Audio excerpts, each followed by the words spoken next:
वाहिगुरू जी का खालसा वाहिगुरू जी की फतेह। सन्मानयोग गुरु सवारियो, अज की गुरमत क्लास में आप सारिਆਂ ਨੂੰ जी आया। साहिब जी की अपार बख्शिश नाल रब्बी बाणी रब्बी शब्द जो सोहिले दे रूप में साडे सामने गुरु पातशाह जी ने परोस के रखे हैं, उन्हां दी लड़ीवार विचार असी कर रहे हैं। चार शब्दों की विचार असी पिछलियां क्लासां विच कर चुके हैं। अज इस बाणी का आखिरी शब्द पंजवां शब्द करूं बेनती सुनो मेरे मीता संत टहल की बेला, इहा खाड़ चलो हर लाहा आगे बसन सुहेला। इस शब्द की विचार आप जी के नाल कर रहे हैं वीर प्रभ कीर्तन सिंह जी महाली को। उन्होंने बेनती कर रहा हाँ कि शब्द की विचार आरंभ की जाए। वीर प्रभ कीर्तन सिंह जी। वाहिगुरू जी का खालसा वाहिगुरू जी की फतेह। वाहिगुरू जी एक ओंकार सतनाम करता पुरख निर्भौ निर्वैर अकाल मूरत अजूनी सैभं गुर प्रसाद। वाहिगुरू जी का खालसा वाहिगुरू जी की फतेह। गुरु प्यारे, जिवें कि वीर जी ने दस्या है, अज आपां सोहिला बाणी दे आखिरी शब्द उसकी विचार करनी है। हुण तक आपां पहले चार शब्दों की विचार कर चुके हैं ते ये संपूर्णता का शब्द है इस बाणी का। आओ विचार करन तो पहले एक बार इस शब्द का पाठ कर लईए जी। राग गौड़ी पूर्वी महला पंजवा, करो बेनती सुनो मेरे मीता संत टहल की बेला, खाट चलो हर लाह आगे बसन सुहेला। औद घटै दिनस रहना रे, मन गुर मिल काज सवारे। ए संसार बेकार संशय में तरयो ब्रह्म ज्ञानी, जिसे जगाए पियावे ए रस अकथ कथा तिन जानी। जा को आए सोई बिहाजो, हर गुरते मन बसेरा। निज घर महल पावो सुख सहज, बाहर न होए गो फेरा। अंतर जामी पुरख विधाते, श्रद्धा मन की पूरे। नानक दास यह सुख मांगै, मोको कर संतन की धूड़े।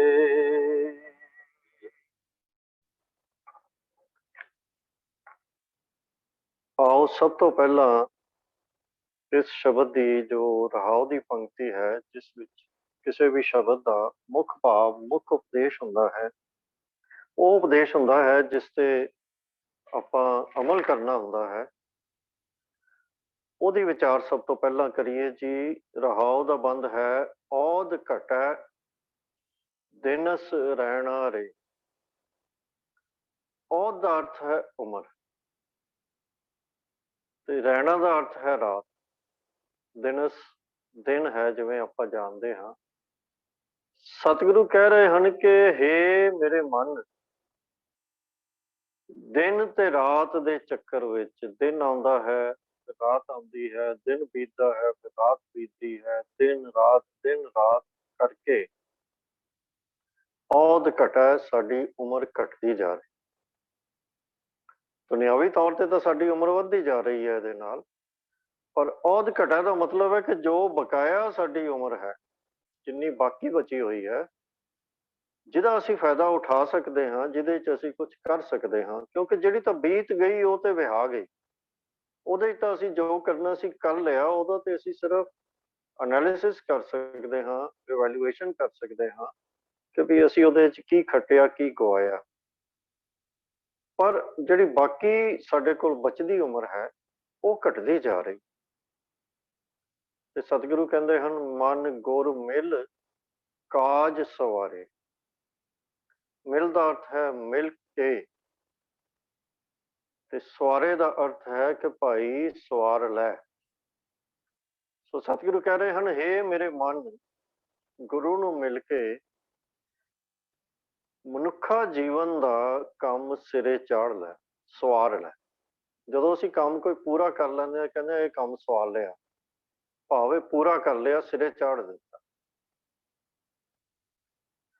ਹੁਣ ਸਾਡੀ ਉਮਰ ਘਟਦੀ ਜਾ ਰਹੀ ਹੈ, ਸਾਡਾ ਬਾਕੀ ਜੀਵਨ ਲਗਾਤਾਰ ਘਟਦਾ ਜਾ ਰਿਹਾ ਹੈ। ਇਹ ਇੱਕ ਸਿੰਪਲ ਜਿਹੀ, ਇੱਕ ਅਜਿਹੀ ਅਕੱਟ ਸੱਚਾਈ ਹੈ ਜਿਹਨੂੰ ਅਸੀਂ ਸਾਰੇ ਜਾਣਦੇ ਹਾਂ, ਔਰ ਇਹ ਕਿਸੇ ਵਾਸਤੇ ਵੀ ਕੋਈ ਨਵੀਂ ਗੱਲ ਨਹੀਂ ਹੈ, ਨਾ ਮੇਰੇ ਵਾਸਤੇ, ਨਾ ਤੁਹਾਡੇ ਵਾਸਤੇ। ਅਸੀਂ ਸਾਰੇ ਜਾਣਦੇ ਹਾਂ ਸਾਡਾ ਟਾਈਮ ਜਿਹੜਾ ਹੈ ਉਹ ਖਤਮ ਹੁੰਦਾ ਜਾ ਰਿਹਾ। ਪਰ ਇਹ ਇੱਕ ਐਸੀ ਸੱਚਾਈ ਹੈ ਜਿਹਨੂੰ ਅਸੀਂ ਤਕਰੀਬਨ ਯਤਨ ਕਰਦੇ ਹਾਂ, ਕੋਸ਼ਿਸ਼ ਕਰਕੇ ਅਸੀਂ ਇਹਨੂੰ ਭੁਲਾਇਆ ਹੋਇਆ ਹੈ, ਭੁਲਾਉਂਦੇ ਹਾਂ। ਅਸੀਂ ਚਾਹੁੰਦੇ ਹਾਂ ਕਿ ਸਾਨੂੰ ਇਹ ਗੱਲ ਯਾਦ ਨਾ ਆਵੇ ਕਿ ਮੇਰਾ ਅੰਤ ਸਮਾਂ ਨੇੜੇ ਆ ਰਿਹਾ ਹੈ, ਮੇਰੇ ਜੀਵਨ ਦੀ ਬਾਕੀ ਅਵਧੀ ਜਿਹੜੀ ਹੈ ਉਹ ਘਟ ਰਹੀ ਹੈ, ਬਾਕੀ ਦੀ ਉਮਰ ਹੁਣ ਖਤਮ ਹੋ ਰਹੀ ਹੈ। ਅਸੀਂ ਇਹ ਗੱਲ ਨੂੰ ਯਾਦ ਨਹੀਂ ਕਰਨਾ ਚਾਹੁੰਦੇ। ਅਸੀਂ ਆਪਣੇ ਜੀਵਨ ਨੂੰ ਜੀਣ ਤੇ, ਇਹਨੂੰ ਦੁਨਿਆਵੀ ਟੀਚਿਆਂ ਤੇ, ਆਪਣੇ ਜੀਵਨ ਨੂੰ ਖੁਸ਼ਹਾਲ ਬਣਾਉਣ ਵਾਸਤੇ, ਸੁਖੀ ਪਰਿਵਾਰਕ ਜੀਵਨ ਚੰਗਾ ਬਣਾਉਣ ਵਾਸਤੇ ਅਸੀਂ ਇਹਦੇ ਵਿੱਚ ਹੀ ਲੱਗੇ ਰਹਿੰਦੇ ਹਾਂ। ਤੇ ਸਾਨੂੰ ਇਹ ਲੱਗਦਾ ਕਿ ਇਹੀ ਸਾਡੇ ਮੰਤਵ ਤੇ ਟੀਚੇ ਹਨ। ਤੇ ਸਾਨੂੰ ਇਹ ਮਹਿਸੂਸ ਹੁੰਦਾ ਹੈ ਕਿ ਸ਼ਾਇਦ ਮੌਤ ਦਾ ਖਿਆਲ ਵੀ ਜਿਹੜਾ ਹੈ ਉਹ ਸਾਡੇ ਰਸਤੇ ਦੇ ਵਿੱਚ ਰੁਕਾਵਟ, ਵੀ ਜੇ ਮੌਤ ਦਾ ਖਿਆਲ ਆ ਗਿਆ ਤੇ ਸ਼ਾਇਦ ਅਸੀਂ ਇਹ ਕੰਮ ਜਿਹੜੇ ਕਰਨੇ ਨੇ, ਜਿਹੜੇ ਦੁਨਿਆਵੀ ਕੰਮਾਂ ਦੇ ਵਿੱਚ ਅਸੀਂ ਲੱਗੇ ਹੋਏ ਹਾਂ, ਸ਼ਾਇਦ ਇਹਨਾਂ ਵੱਲੋਂ ਸਾਡਾ ਮਨ ਨਾ ਉਖੜ ਜਾਵੇ, ਰੁਕਾਵਟ ਨਾ ਬਣੇ। ਸਾਨੂੰ ਲੱਗਦਾ ਮੌਤ ਦਾ ਖਿਆਲ ਆ ਗਿਆ ਤੇ ਸਾਡੇ ਕਦਮ ਰੁਕ ਜਾਣਗੇ। ਜਦੋਂ ਕੋਈ ਦੂਰ ਦਾ ਰਿਸ਼ਤੇਦਾਰ ਵੀ ਜਿਹਦੇ ਨਾਲ ਸਾਡਾ ਕੁਝ ਪਿਆਰ ਹੋਵੇ, ਉਹ ਇਸ ਦੁਨੀਆ ਤੋਂ ਚਲਾ ਜਾਵੇ ਤੇ ਸਾਡਾ ਮਨ ਉਦਾਸ ਹੋ ਜਾਂਦਾ ਹੈ।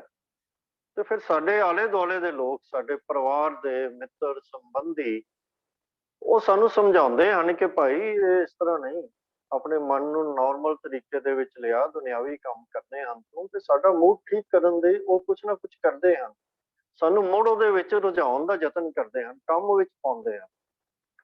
ਤਾਂ ਅਸੀਂ ਆਪਣੇ ਮੌਤ ਦੇ ਖਿਆਲ ਨੂੰ, ਮਤਲਬ ਜਦੋਂ ਅਸੀਂ ਕਹਿ ਰਹੇ ਹਾਂ ਤਾਂ ਅਸੀਂ ਆਪਣੇ ਸਿਰਫ ਵਿਅਕਤੀਗਤ ਗੱਲ ਨਹੀਂ ਕਰ ਰਿਹਾ ਮੈਂ, ਅਰੇ ਪੂਰੇ ਸਮਾਜ ਦੇ, ਪੂਰੀ ਸੁਸਾਇਟੀ ਦੇ ਤੌਰ ਤੇ ਅਸੀਂ ਆਪਣੀ ਮੌਤ ਦੇ ਖਿਆਲ ਨੂੰ, ਮੌਤ ਦੇ ਨੇੜੇ ਆਉਣ ਦੇ ਖਿਆਲ ਨੂੰ, ਅਸੀਂ ਇਸ ਖਿਆਲ ਨੂੰ ਪਿੱਛੇ ਧੱਕ ਦਿੰਦੇ ਹਾਂ, ਬੈਕਗਰਾਊਂਡ ਵਿੱਚ ਧੱਕ ਦਿੰਦੇ ਹਾਂ। ਤੇ ਅਸੀਂ ਚਾਹੁੰਦੇ ਹਾਂ ਕਿ ਅਸੀਂ ਇਹ ਗੱਲ ਭੁਲਾ ਦਈਏ ਕਿ ਮੇਰੀ ਬਾਕੀ ਉਮਰ ਜਿਹੜੀ ਹੈ ਉਹ ਘਟ ਗਈ ਹੈ, ਇਹ ਘਟਦੀ ਜਾ ਰਹੀ ਹੈ। ਇਸੇ ਕਰਕੇ ਅਸੀਂ ਦੁਨਿਆਵੀ ਢੰਗ ਨਾਲ ਹੀ ਆਪਣਾ ਜਨਮ ਦਿਨ ਮਨਾਉਂਦੇ ਹਾਂ, ਉਹਨੂੰ ਖੁਸ਼ੀਆਂ ਦਾ ਤਿਉਹਾਰ ਬਣਾ ਲਿਆ, ਔਰ ਅਸੀਂ ਇਸ ਗੱਲ ਨੂੰ ਨਜ਼ਰ ਕਰ ਦਿੰਦੇ ਹਾਂ ਕਿ ਵੀ ਹਰ ਜਨਮ ਦਿਨ ਅਸਲ ਦੇ ਵਿੱਚ ਨਾਲ, ਜੇ ਖੁਸ਼ੀ ਅਸੀਂ ਕਹਿ ਰਹੇ ਹਾਂ ਕਿ ਸਾਡੀ ਇੰਨੀ ਉਮਰ ਹੋ ਗਈ, ਤਾਂ ਨਾਲ ਇਹ ਵੀ ਤਾਂ ਸਾਨੂੰ ਯਾਦ ਕਰਾ ਰਿਹਾ ਨਾ ਕਿ ਹੁਣ ਤੇਰਾ ਬਾਕੀ ਦਾ ਸਮਾਂ ਘਟ ਗਿਆ। ਅਸੀਂ ਉਹਦੀ ਗੱਲ ਨਹੀਂ ਕਰਨੀ ਚਾਹੁੰਦੇ। ਅਸੀਂ ਇਹ ਬੈਠ ਕੇ ਸੋਚਣ ਦੀ ਲੋੜ ਨਹੀਂ ਸਮਝਦੇ ਕਿ ਚਲੋ ਜੇ ਜਨਮ ਦਿਨ ਮਨਾ ਹੀ ਰਹੇ ਹਾਂ ਤੇ ਉਸ ਦਿਨ ਬੈਠ ਕੇ ਆਪਣਾ ਲੇਖਾ ਜੋਖਾ ਹੀ ਕਰ ਲਈਏ ਕਿ ਭਾਈ ਹੁਣ ਤੱਕ ਕੀ ਖੱਟਿਆ, ਕੀ ਗਵਾਇਆ, ਤੇ ਜੋ ਖੱਟਿਆ ਕੀ ਉਹ ਕਾਫੀ ਹੈ, ਕੀ ਇੰਨੀ ਖੱਟੀ ਨਾਲ ਮੇਰਾ ਜੀਵਨ ਸਫਲ ਹੋ ਗਿਆ, ਕੀ ਮੈਨੂੰ ਆਪਣੇ ਜੀਵਨ ਜੀਣ ਦੇ ਢੰਗ ਵਿੱਚ, ਜਿਸ ਢੰਗ ਨਾਲ ਮੈਂ ਹੁਣ ਤੱਕ ਜੀਵਨ ਜਿਉਂਦਾ ਆ ਰਿਹਾ, ਇਹਦੇ 'ਚ ਕੋਈ ਤਬਦੀਲੀ ਕਰਨ ਦੀ ਲੋੜ ਹੈ, ਕਿ ਕੀ ਆਪਣਾ ਜੀਵਨ ਸਫਲ ਕਰਨ ਲਈ ਅਸੀਂ ਕੋਈ ਹੋਰ ਚੀਜ਼ਾਂ ਦਾ ਤਿਆਗ ਕਰਕੇ ਆਪਣੇ ਜੀਵਨ ਨੂੰ ਸਫਲ ਬਣਾਉਣ ਲਈ, ਉੱਤਮ ਕਰਨ ਨੂੰ ਤਿਆਰ ਹਾਂ। ਅਸੀਂ ਇਹ ਕੁਝ ਨਹੀਂ ਸੋਚਦੇ। ਅਸੀਂ ਕੇਵਲ ਉਸ ਦਿਨ ਖੁਸ਼ੀਆਂ ਮਨਾ ਕੇ, ਤਾੜੀਆਂ ਮਾਰ ਕੇ, ਸਾਰੇ ਪਰਿਵਾਰ ਦੇ ਨਾਲ ਰਲ ਮਿਲ ਬੈਠ ਕੇ ਗਾ ਵਜਾ ਕੇ, ਜਾਂ ਜਿਸ ਤਰ੍ਹਾਂ ਵੀ ਅਸੀਂ ਮਨਾਉਂਦੇ ਹਾਂ, ਅਸੀਂ ਖੁਸ਼ੀਆਂ ਦੇ ਵਿੱਚ ਉਹ ਦਿਨ ਕੱਟ ਕੇ ਤੇ ਰਾਤ ਨੂੰ ਸੌਂ ਜਾਂਦੇ ਹਾਂ। ਕਦੀ ਸਾਡੇ ਮਨ ਦੇ ਵਿੱਚ ਖਿਆਲ ਹੀ ਨਹੀਂ ਆਉਂਦਾ ਕਿ ਭਾਈ ਬੈਠ ਕੇ ਵਿਚਾਰ ਤਾਂ ਕਰੀਏ ਕਿ ਦਿਨ ਅਸਲ ਵਿੱਚ ਤਾਂ ਇਹ ਪੜਚੋਲ ਕਰਨ ਦਾ ਸੀ ਕਿ ਮੈਂ ਕੀ ਖੱਟਿਆ, ਕੀ ਗਵਾਇਆ। ਹੁਣ ਸਤਿਗੁਰੂ ਸਾਡੇ ਸਾਹਮਣੇ ਨਾ ਇਹੀ ਗੱਲ ਜਿਹੜੀ ਹੈ ਉਹ ਦੱਸ ਰਹੇ ਨੇ, ਸੱਚਾਈ ਹੈ ਜਿਹੜੀ, ਜਿਹਨੂੰ ਅਸੀਂ ਪਿੱਛੇ ਤੱਕਦੇ ਹਾਂ, ਜਾਣਦੇ ਬੁੱਝਦੇ ਹੋਏ ਵੀ ਅਸੀਂ ਇਗਨੋਰ ਕਰਦੇ ਰਹਿੰਦੇ ਹਾਂ, ਇਹਦੇ ਤੋਂ ਭੱਜਦੇ ਰਹਿੰਦੇ ਹਾਂ, ਭਗੌੜੇ ਹੋਏ ਰਹਿੰਦੇ ਹਾਂ। ਉਹ ਸਤਿਗੁਰੂ ਸੱਚਾਈ ਜਿਹੜੀ ਹੈ ਉਹ ਸਾਡੇ ਸਾਹਮਣੇ ਰੱਖ ਰਹੇ ਹਨ ਕਿ ਔਧ ਘਟੈ ਦਿਨਸ ਰਹਿਣਾ ਰੇ, ਸਾਨੂੰ ਯਾਦ ਕਰਾ ਰਹੇ ਹਨ ਕਿ ਇੰਟੈਲੈਕਚੁਅਲ ਪੱਧਰ ਦੇ ਉੱਤੇ ਤਾਂ ਤੈਨੂੰ ਪਤਾ ਹੈ, ਪਰ ਸਤਿਗੁਰੂ ਕਹਿ ਰਹੇ ਹਨ ਕਿ ਜੇ ਤੈਨੂੰ ਪਤਾ ਹੀ ਹੈ ਤਾਂ ਫਿਰ ਇਹਨੂੰ ਇੰਟੈਲੈਕਚੁਅਲ ਲੈਵਲ ਦੀ ਜੋ ਜਿਤਨਾ ਗਿਆਨ ਹੈ ਉਹਦੇ ਚੋਂ ਕੱਢ ਕੇ ਇਹਨੂੰ ਪ੍ਰੈਕਟੀਕਲ ਲੈਵਲ ਦੇ ਉੱਤੇ ਲੈ ਕੇ ਆ, ਪ੍ਰੈਕਟੀਕਲ ਲੈਵਲ ਤੇ ਕੁਝ ਕਰ, ਅਮਲੀ ਤੌਰ ਤੇ ਕੁਝ ਕਰ। ਤੇ ਕੀ ਕਰ?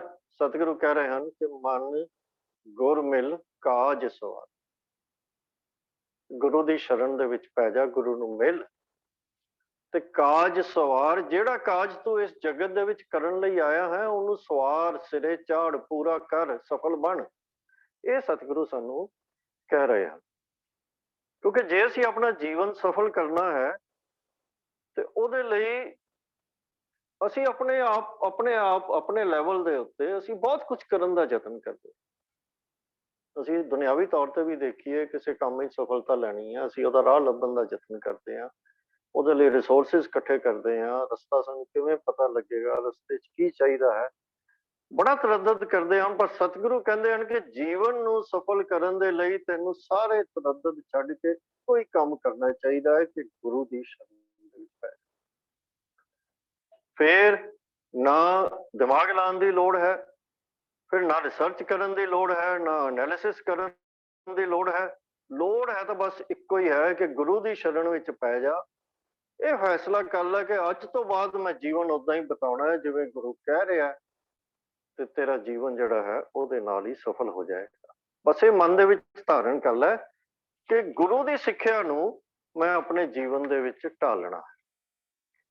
ਅੱਜ ਸਾਡੀਆਂ ਪਰੇਸ਼ਾਨੀਆਂ ਦਾ ਕਾਰਨ ਹੀ ਇਹ ਹੈ, ਅੱਜ ਅਸੀਂ ਗੁਰੂ ਦੀ ਵੀ ਦੱਸੀ ਹੋਈ ਹਰ ਗੱਲ ਨੂੰ ਤੋਲ ਕੇ ਦੇਖਣ ਦੀ ਆਦਤ ਪਾ ਲਈ ਹੈ, ਉਹਨੂੰ ਐਨਾਲਿਸਿਸ ਕਰਦੇ ਹਾਂ, ਉਹਦੇ ਪ੍ਰੂਫ ਲੱਭਦੇ ਹਾਂ, ਉਹਦਾ ਲੌਜਿਕ ਲੱਭਦੇ ਹਾਂ, ਦੂਜੇ ਮਤਾਂ ਨੂੰ ਫਰੋਲਦੇ ਹਾਂ ਵੀ ਉਹ ਮਤ ਤਾਂ ਇਹ ਕਹਿ ਰਿਹਾ ਹੈ, ਇਹ ਸਾਡੇ ਗੁਰੂ ਦੀ ਮਤ ਹੈ, ਜਾਂ ਸਾਡੇ ਗੁਰੂ ਦੀ ਮਤ ਕਿਵੇਂ ਹੋ ਸਕਦੀ ਹੈ, ਇਹ ਤਾਂ ਦੂਜੇ ਧਰਮ ਦੀ ਮਤ ਹੈ। ਅਸੀਂ ਇਹ ਮੰਨ ਲੈਂਦੇ ਹਾਂ ਕਿ ਗੁਰੂ ਮਤਲਬ ਜਿਹੜੀ ਗੱਲ ਇਹ ਗੁਰੂ ਕਹਿ ਰਿਹਾ ਹੈ, ਕੀ ਸਾਡਾ ਗੁਰੂ ਇਹ ਕਹਿ ਵੀ ਸਕਦਾ ਕਿ ਨਹੀਂ ਕਹਿ ਰਿਹਾ? ਅਸੀਂ ਤਾਂ ਇੱਥੋਂ ਤੱਕ ਵੀ ਡਾਊਟ ਕਰਨਾ ਸ਼ੁਰੂ ਕਰ ਦਿੰਦੇ। ਤੇ ਅਮਲ ਕਰਨ ਦੀ ਸਾਡੀ ਸਟੇਜ ਕਿਵੇਂ ਆਏਗੀ? ਅਸੀਂ ਆਪਣੇ ਦਿਮਾਗੀ ਦੌੜਾਂ, ਦਿਮਾਗੀ ਕਲਾਬਾਜ਼ੀਆਂ ਦੇ ਵਿੱਚੋਂ ਹੀ ਨਹੀਂ ਨਿਕਲਦੇ। ਗੁਰੂ ਦੇ ਉਪਦੇਸ਼ ਨੂੰ ਲੋੜ ਤਾਂ ਸਿਰਫ ਇੰਨੀ ਸੀ ਕਿ ਅਸੀਂ ਸਮਝੀਏ ਕਿ ਸਾਡਾ ਪ੍ਰੈਕਟੀਕਲ ਉਹਦੇ 'ਚ ਕੀ ਕਰਨ ਯੋਗ ਹੈ, ਉਹਦੇ ਤੇ ਅਮਲ ਕਰੀਏ। ਬਸ ਇੰਨਾ ਕੁ ਕਰਨ ਲਈ ਜਿੰਨੀ ਕੁ ਸਮਝ ਦੀ ਸਾਨੂੰ ਲੋੜ ਹੈ, ਜਿੰਨਾ ਕੁ ਡੀਪ ਜਾਣ ਦੀ ਲੋੜ ਹੈ, ਉੱਥੇ ਤੱਕ ਤਾਂ ਜਾਈਏ। ਪਰ ਅਸੀਂ ਤੇ ਗੁਰੂ ਦੇ ਲੌਜਿਕ ਨੂੰ ਹੀ ਕੁਐਸਚਨ ਕਰਨਾ ਸ਼ੁਰੂ ਕਰ ਦਿੰਦੇ ਹਾਂ। ਪੰਜਾਬੀ ਦੀ ਕਹਾਵਤ ਹੈ, ਗੁਰੂ ਧਾਰਨ ਕਰਨ ਤੋਂ ਪਹਿਲੇ ਠੋਕ ਵਜਾ ਕੇ ਦੇਖ ਲਓ। ਧਾਰਨ ਕਰ ਲਿਆ ਤੇ ਫਿਰ ਸੋਚਣਾ ਨਹੀਂ, ਫਿਰ ਇੱਕੋ ਹੀ ਕੰਮ ਕਰਨਾ ਕਿ ਸਿਰਫ ਅਮਲ ਕਰਨਾ। ਸਤਿਗੁਰੂ ਨੇ ਵੀ ਗੁਰਬਾਣੀ ਦੇ ਵਿੱਚ ਇਹੀ ਕਿਹਾ ਹੈ ਕਿ ਸਲਾਮ ਜਵਾਬ ਦੋਵੇਂ ਕਰੇ, ਮੁੱਢੋਂ ਕੁੱਥਾ ਜਾਏ। ਤਾਂ ਹੁਣ ਚੋਇਸ ਸਾਡੇ ਕੋਲ ਹੈ ਕਿ ਅਸੀਂ ਗੁਰ ਮਿਲ ਕਾਜ ਸਵਾਰੇ ਵਾਲੇ ਰਸਤੇ ਤੇ ਤੁਰਨਾ ਹੈ, ਜਾਂ ਅਸੀਂ ਗੁਰੂ ਨੂੰ ਮਿਲ ਕੇ ਮੁੱਢੋਂ ਕੁੱਥੇ ਜਾਣਾ ਹੈ, ਸਲਾਮ ਜਵਾਬ ਕਰ। ਤਾਂ ਸਤਿਗੁਰੂ ਇਹੀ ਸਮਝਾ ਰਹੇ ਹਨ ਕਿ ਗੁਰੂ ਦੀ ਸ਼ਰਨ ਪੈ ਜਾ, ਆਪਣਾ ਕਾਜ ਸਵਾਲ ਲੈ। ਹੁਣ ਸੋਚ ਨਾ, ਦਿਮਾਗੀ ਕਲਾਬਾਜ਼ੀਆਂ ਨੂੰ ਛੱਡ, ਗੁਰੂ ਦੇ ਰਸਤੇ ਦੱਸੇ ਹੋਏ ਰਾਹ ਤੇ ਚੱਲ ਤੇ ਆਪਣਾ ਜੀਵਨ ਸਫਲ ਕਰ ਲੈ। ਤਾਂ ਸਤਿਗੁਰੂ ਕਹਿ ਰਹੇ ਹਨ ਕਿ ਸਮਾਂ ਤੇਰੇ ਪਾਸ ਲਿਮਿਟਿਡ ਹੈ। ਕਿੰਨਾ ਹੈ ਇਹ ਤਾਂ ਅਕਾਲ ਪੁਰਖ ਜਾਣਦਾ ਹੈ, ਪਰ ਇੱਕ ਗੱਲ ਪੱਕੀ ਹੈ ਕਿ ਦਿਨੋਂ ਦਿਨ ਤੇਰੀ ਬਕਾਇਆ ਉਮਰ ਜਿਹੜੀ ਹੈ ਉਹ ਘਟ ਰਹੀ ਹੈ, ਹਰ ਦਿਨ ਰਾਤ ਦੇ ਗੇੜ ਦੇ ਵਿੱਚ ਘਟ ਰਹੀ ਹੈ। ਤਾਂ ਭਾਈ ਹੁਣ ਲੱਗ ਜਾ, ਗੁਰੂ ਦੀ ਸ਼ਰਨ ਦੇ ਵਿੱਚ ਪੈ ਜਾ, ਉਹਦੀ ਸਿੱਖਿਆ ਨੂੰ ਸਮਝ ਤੇ ਉਹਦੇ ਉੱਤੇ ਅਮਲ ਕਰ। ਬਸ ਇਹੀ ਕੰਮ ਕਰਨ ਦੀ ਤੈਨੂੰ ਲੋੜ ਹੈ, ਹੋਰ ਕੁਝ ਵੀ ਕਰਨ ਦੀ ਤੈਨੂੰ ਲੋੜ ਨਹੀਂ ਹੈ। ਇਸੇ ਕੰਮ ਦੇ ਵਿੱਚ ਲੱਗ ਜਾ ਤੇ ਆਪਣਾ ਜੀਵਨ ਸਫਲ ਕਰ। ਸਤਿਗੁਰੂ ਅੱਗੇ ਪਹਿਲੇ ਬੰਦ ਵਿੱਚ ਫਰਮਾ ਰਹੇ ਹਨ ਕਿ ਕਰੋ ਬੇਨੰਤੀ ਸੁਣੋ ਮੇਰੇ ਮੀਤਾ, ਸੰਤ ਟਹਿਲ ਕੀ ਬੇਲਾ। ਕਰੋ ਇੱਥੇ ਫਸਟ ਪਰਸਨ ਵਾਸਤੇ ਹੈ ਕਿ ਮੈਂ ਕਰਦਾ ਹਾਂ ਬੇਨੰਤੀ। ਤੇ ਅੱਗੇ ਸਤਿਗੁਰੂ ਨੇ, ਕਿਉਂਕਿ ਪਹਿਲੇ ਜੋ ਸ਼ਬਦ ਹੈ ਉਹਦੇ ਵਿੱਚ ਊੜੇ ਨੂੰ ਔਂਕੜ ਹੈ, ਤੇ ਦੂਸਰਾ ਸ਼ਬਦ ਜਿਹੜਾ ਹੁਣ ਮੈਂ ਬੋਲ ਰਿਹਾ ਹਾਂ, ਸੁਣੋ ਮੇਰੇ ਮੀਤਾ, ਸੁਣੋ ਦੇ ਹਾਹੇ ਨੂੰ ਔਂਕੜ ਹੈ। ਇਹ ਸੈਕੰਡ ਪਰਸਨ ਭਾਵ ਤੁਸੀਂ ਸੁਣੋ। ਇਹਦਾ ਅਰਥ ਇਹ ਹੈ ਕਿ ਮੈਂ ਬੇਨਤੀ ਕਰ ਰਿਹਾ ਹਾਂ ਤੇ ਇਹ ਮੇਰੇ ਮਿੱਤਰੋ, ਇਹ ਮੇਰੇ ਪਿਆਰਿਓ, ਸੁਣੋ। ਕੀ ਸੁਣੋ? ਸੰਤ ਟਹਿਲ ਕੀ ਬੇਲਾ। ਬੇਲਾ ਦਾ ਭਾਵ ਵੇਲਾ। ਇਹ ਸੰਤਾਂ ਦੀ ਭਾਵ ਗੁਰਮੁਖਾਂ ਦੀ ਸੇਵਾ ਕਰਨ ਦਾ ਵੇਲਾ ਹੈ। ਇਹਾਂ ਖਾਟ ਚਲੋ ਹਰ ਲਾਹਾ। ਇਹਾਂ ਭਾਵ ਇਸ ਜਨਮ ਦੇ ਵਿੱਚ, ਖਾਟ ਭਾਵ ਖਟ ਕੇ, ਚਲੋ ਹਰ ਲਾਹਾ। ਲਾਹਾ ਲਾਭ ਹੁੰਦਾ ਹੈ ਜਿਵੇਂ ਆਪਾਂ ਜਾਣਦੇ ਹਾਂ। ਆਗਿਆ ਬਸਨ ਸੁਹੇਲਾ। ਆਗਿਆ ਦਾ ਅਰਥ ਹੈ ਅੱਗੇ ਆਉਣ ਵਾਲੇ ਸਮੇਂ ਦੇ ਵਿੱਚ, ਜਿਹਨੂੰ ਅਸੀਂ ਪਰਲੋਕ ਕਹਿ ਦਿੰਦੇ ਹਾਂ। ਵਸਨ ਵਸਣਾ, ਉੱਥੇ ਵਸਣਾ। ਸੁਹੇਲਾ ਭਾਵ ਚੰਗਾ ਸੌਖਾ ਹੋ ਜਾਏ। ਸਤਿਗੁਰੂ ਕੀ ਕਹਿ ਰਹੇ ਹਨ ਕਿ ਅਸੀਂ ਚਾਹੁੰਦੇ ਕੀ ਆ ਸਾਰੇ, ਕਿ ਆਗਿਆ ਬਸਨ ਸੁਹੇਲਾ। ਤੇ ਆਉਣ ਵਾਲਾ ਜੀਵਨ ਜਿਹੜਾ ਹੈ ਸਾਡਾ, ਉਹ ਸੁਵਿਧਾ ਨਾਲ, ਸੁਖਿਆਈ ਨਾਲ ਭਰਪੂਰ ਹੋਵੇ, ਸੁਖ ਸੁਵਿਧਾ ਸਾਡੇ ਕੋਲ ਪੂਰੀ ਹੋਵੇ, ਇੱਜ਼ਤ ਮਿਲੇ। ਇਹ ਸੁਹੇਲਾ ਹੈ, ਆਗਿਆ ਬਸਨ ਸੁਹੇਲਾ। ਹੁਣ ਇਹ ਆਉਣ ਵਾਲੇ ਜੀਵਨ ਵਿੱਚ ਸਾਰਾ ਕੁਝ ਕੇਵਲ ਉਹੀ ਖਟ ਸਕਦਾ ਹੈ, ਉਹੀ ਇਹ ਕੰਮ ਕਰ ਸਕਦਾ ਹੈ ਜਿਹਨੇ ਆਪਣੇ ਹੁਣ ਤੱਕ ਦੇ ਜੀਵਨ ਦੇ ਵਿੱਚ ਸਫਲ ਘਾਲ ਕਮਾਈ ਕੀਤੀ ਹੋਵੇ। ਸਾਡੇ ਸੰਸਾਰਿਕ ਜੀਵਨ ਤੇ ਵੀ ਇਹੀ ਗੱਲ ਲਾਗੂ ਹੁੰਦੀ ਹੈ ਕਿ ਜੇ ਅੱਜ ਤੱਕ ਅਸੀਂ ਉਹ ਸਾਰਾ ਕੁਝ ਕੀਤਾ ਜੋ ਸਾਨੂੰ ਕਰਨਾ ਚਾਹੀਦਾ ਹੈ, ਤਾਂ ਅਸੀਂ ਆਪਣੇ ਆਉਣ ਵਾਲੇ ਸਮੇਂ ਲਈ ਨਿਸ਼ਚਿੰਤ ਅਤੇ ਆਸਵੰਦ ਹੋ ਜਾਂਦੇ ਹਾਂ। ਫਿਰ ਸਾਨੂੰ ਚਿੰਤਾ ਨਹੀਂ ਰਹਿੰਦੀ, ਕਿਉਂਕਿ ਮੈਂ ਜੋ ਕੁਝ ਕਰ ਸਕਦਾ ਸੀ ਉਹ ਸਾਰਾ ਕੁਝ ਕਰ ਲਿਆ, ਤੇ ਅੱਗੇ ਵਾਲਾ ਆਉਣ ਵਾਲਾ ਸਮਾਂ ਮੈਨੂੰ ਉਹਦਾ ਫਲ ਮਿਲੇਗਾ ਹੀ। ਭਾਵ ਕਿ ਜਿਨਨੇ ਆਪਣਾ ਵਰਤਮਾਨ ਸੰਭਾਲ ਲਿਆ, ਉਹਨੂੰ ਭਵਿੱਖ ਦੀ ਚਿੰਤਾ ਨਹੀਂ। ਸਤਿਗੁਰੂ ਸਾਨੂੰ ਆਪਣਾ ਵਰਤਮਾਨ ਸੰਭਾਲਣ ਦੀ ਹੀ ਪ੍ਰੇਰਨਾ ਕਰ ਰਹੇ ਹਨ। ਆਪ ਕਹਿ ਰਹੇ ਹਨ ਕਿ ਇਸ ਸਮੇਂ ਵਿੱਚ, ਇਸ ਜੀਵਨ ਵਿੱਚ ਕਮਾਈ ਕਰ ਲੈ, ਆਪਣੀ ਰਾਸ ਖੱਟ ਲੈ। ਇਹਾਂ ਖਾਟ, ਇਸ ਸਮੇਂ ਦੇ ਵਿੱਚ, ਇਸ ਜਨਮ ਦੇ ਵਿੱਚ ਜਿਹੜੀ ਖੱਟੀ ਕਮਾਈ ਤੂੰ ਕਰਨੀ ਹੈ ਉਹ ਕਰ ਲੈ, ਉਹ ਰਾਸ ਖੱਟ ਲੈ। ਫਿਰ ਉਹਦਾ ਕੀ ਫਲ ਹੋਏਗਾ? ਤੇਰੀ ਅੱਗੇ ਆਉਣ ਵਾਲੇ ਸਮੇਂ ਦੀ ਚਿੰਤਾ ਖਤਮ ਹੋ ਜਾਏਗੀ। ਫਿਰ ਭਵਿੱਖ ਬੜਾ ਸੁਖਦਾਈ, ਨਿਸ਼ਚਿੰਤ ਹੋ ਜਾਵੇਗਾ। ਆਗਿਆ ਬਸਨ ਸੁਹੇਲਾ। ਤਾਂ ਫਿਰ ਵਰਤਮਾਨ ਵਿੱਚ ਕੀ ਕਰੀਏ? ਜੇ ਅਸੀਂ ਆਪਣਾ ਅੱਗੇ ਦਾ ਸਮਾਂ ਸਫਲ ਕਰਨਾ ਹੈ ਔਰ ਇਸ ਸਮੇਂ ਦੇ ਵਿੱਚ ਅਸੀਂ ਖੱਟੀ ਕਮਾਈ ਕਰਨੀ ਹੈ, ਇਹਾਂ ਖਾਟ ਚਲੋ ਹਰ ਲਾਹਾ, ਤਾਂ ਫਿਰ ਕਰੀਏ ਕੀ? ਸਤਿਗੁਰਾਂ ਨੇ ਪਹਿਲੀ ਪੰਕਤੀ ਦੇ ਵਿੱਚ ਬੜੇ ਸੁਖੈਨ ਸ਼ਬਦਾਂ ਦੇ ਸਮਝਾ ਦਿੱਤਾ ਹੈ ਕਿ ਇਹ ਸਮਾਂ ਜੋ ਹੈ, ਜਿਹੜਾ ਤੈਨੂੰ ਹੁਣ ਮਿਲਿਆ ਹੈ, ਇਹ ਸੰਤ ਟਹਿਲ ਕੀ ਬੇਲਾ। ਸੰਤਾਂ ਦੀ, ਗੁਰਮੁਖਾਂ ਦੀ ਸੇਵਾ ਟਹਿਲ ਕਰ। ਹੁਣ ਟਹਿਲ ਤਾਂ ਅਸੀਂ ਸਰੀਰਕ ਵੀ ਕਰ ਸਕਦੇ ਹਾਂ, ਕਿਸੇ ਸਰੀਰਕ ਟਹਿਲ ਵੀ ਚੰਗੀ ਹੈ। ਜੇ ਗੁਰਮੁਖ ਸੰਤ ਜਨਾਂ ਦੀ ਹੋਵੇ ਤਾਂ ਉਹ ਵੀ ਚੰਗੀ ਹੈ। ਇਹ ਸਾਡੇ ਅੰਦਰ ਨਿਮਰਤਾ ਵੀ ਪੈਦਾ ਕਰਦੀ ਹੈ, ਸਾਡਾ ਹੰਕਾਰ ਖਤਮ ਕਰਦੀ ਹੈ। ਉਹਨਾਂ ਦੀ ਟਹਿਲ ਸੇਵਾ ਕਰਦਿਆਂ ਸਾਡੇ ਮਨ ਦੇ ਵਿੱਚ ਸਿੱਖਣ ਦੀ ਰੁਚੀ ਪੈਦਾ ਹੁੰਦੀ ਹੈ, ਤੇ ਉਹਨਾਂ ਵਰਗੇ ਬਣਨ ਲਈ ਉਤਸ਼ਾਹ ਪੈਦਾ ਹੁੰਦਾ, ਉਹਨਾਂ ਵਰਗੇ ਗੁਣ ਧਾਰਨ ਕਰਨ ਲਈ ਉਤਸ਼ਾਹ ਪੈਦਾ ਕਰਦੀ। ਤਾਂ ਸਰੀਰਕ ਸੇਵਾ ਵੀ ਚੰਗੀ ਹੈ, ਇਹਦੇ 'ਚ ਵੀ ਕੋਈ ਮਾੜੀ ਗੱਲ ਨਹੀਂ ਹੈ। ਪਰ ਜਿਹੜੀ ਟਹਿਲ ਸਤਿਗੁਰਾਂ ਦੀ, ਸਤਿਗੁਰੂ ਸਾਨੂੰ ਜਿਸ ਟਹਿਲ ਦੀ ਗੱਲ, ਜਿਸ ਸੇਵਾ ਦੀ ਗੱਲ ਇੱਥੇ ਸੰਤ ਭਾਵ ਗੁਰਮੁਖ ਜਨਾਂ ਦੀ, ਗੁਰੂ ਦੇ ਪਿਆਰੇ ਜਨਾਂ ਦੀ ਸੇਵਾ ਦੀ ਗੱਲ ਕਰ ਰਹੇ ਹਨ, ਉਹ ਅਸਲ ਸੇਵਾ ਇਹ ਹੈ ਕਿ ਗੁਰੂ ਦੀ ਸਿੱਖਿਆ ਲੈ ਕੇ ਉਹਦੇ ਉੱਤੇ ਅਮਲ ਕਰ। ਅਸਲ ਸੇਵਾ ਇਹੀ ਹੁੰਦੀ। ਬਾਕੀ ਸੇਵਾ, ਸਰੀਰਕ ਸੇਵਾ ਆਪਣੀ ਥਾਂ ਤੇ ਚੰਗੀ ਹੈ, ਜਦੋਂ ਤੱਕ ਗੁਰਮੁਖ ਜਨਾਂ ਦੀ ਕਰੀਏ, ਉਸ ਭਾਵਨਾ ਨਾਲ ਕਰੀਏ, ਨਿਮਰਤਾ ਦਾ ਗੁਣ ਸਾਨੂੰ ਪ੍ਰਾਪਤ ਹੋ ਜਾਏ, ਉਹਨਾਂ ਦੇ ਗੁਣ ਸਾਨੂੰ ਪ੍ਰਾਪਤ ਹੋ ਜਾਣ, ਉਹਨਾਂ ਦੀ ਨੇੜਤਾ ਪ੍ਰਾਪਤ ਹੋ ਜਾਏ, ਇਹ ਚੰਗੀ ਟਹਿਲ ਹੈ। ਪਰ ਅਸਲ ਟਹਿਲ ਜਿਹੜੀ ਹੈ ਉਹ ਉਹਨਾਂ ਦੀ ਸਿੱਖਿਆ ਦੇ ਉੱਤੇ ਅਮਲ। ਤੇ ਗੁਰੂ ਦੀ, ਗੁਰਮੁਖਾਂ ਦੀ ਸਿੱਖਿਆ ਉਹ ਕਿਹੜੀ ਹੈ ਜਿਹਦੇ ਤੇ ਅਮਲ ਕਰਿਆ ਉਹ ਪ੍ਰਸੰਨ ਹੋਣਗੇ ਸਾਡੇ ਤੇ ਸਾਨੂੰ ਇਸ ਜਗਤ ਜੀਵਨ ਨੂੰ ਸਫਲ ਕਰਨ ਦੇ ਵਿੱਚ ਮਦਦ ਕਰਨਗੇ। ਉਹ ਸਤਿਗੁਰਾਂ ਨੇ ਗੁਰਬਾਣੀ ਵਿੱਚ ਕਿਹਾ ਹੈ ਕਿ ਨਾਮ ਹਮਾਰੇ ਗੁਰ ਕੀ ਸੇਵ, ਕਿ ਉਸ ਪ੍ਰਭੂ ਨੂੰ ਆਪਣੇ ਹਿਰਦੇ ਵਿੱਚ ਵਸਾ ਲੈ।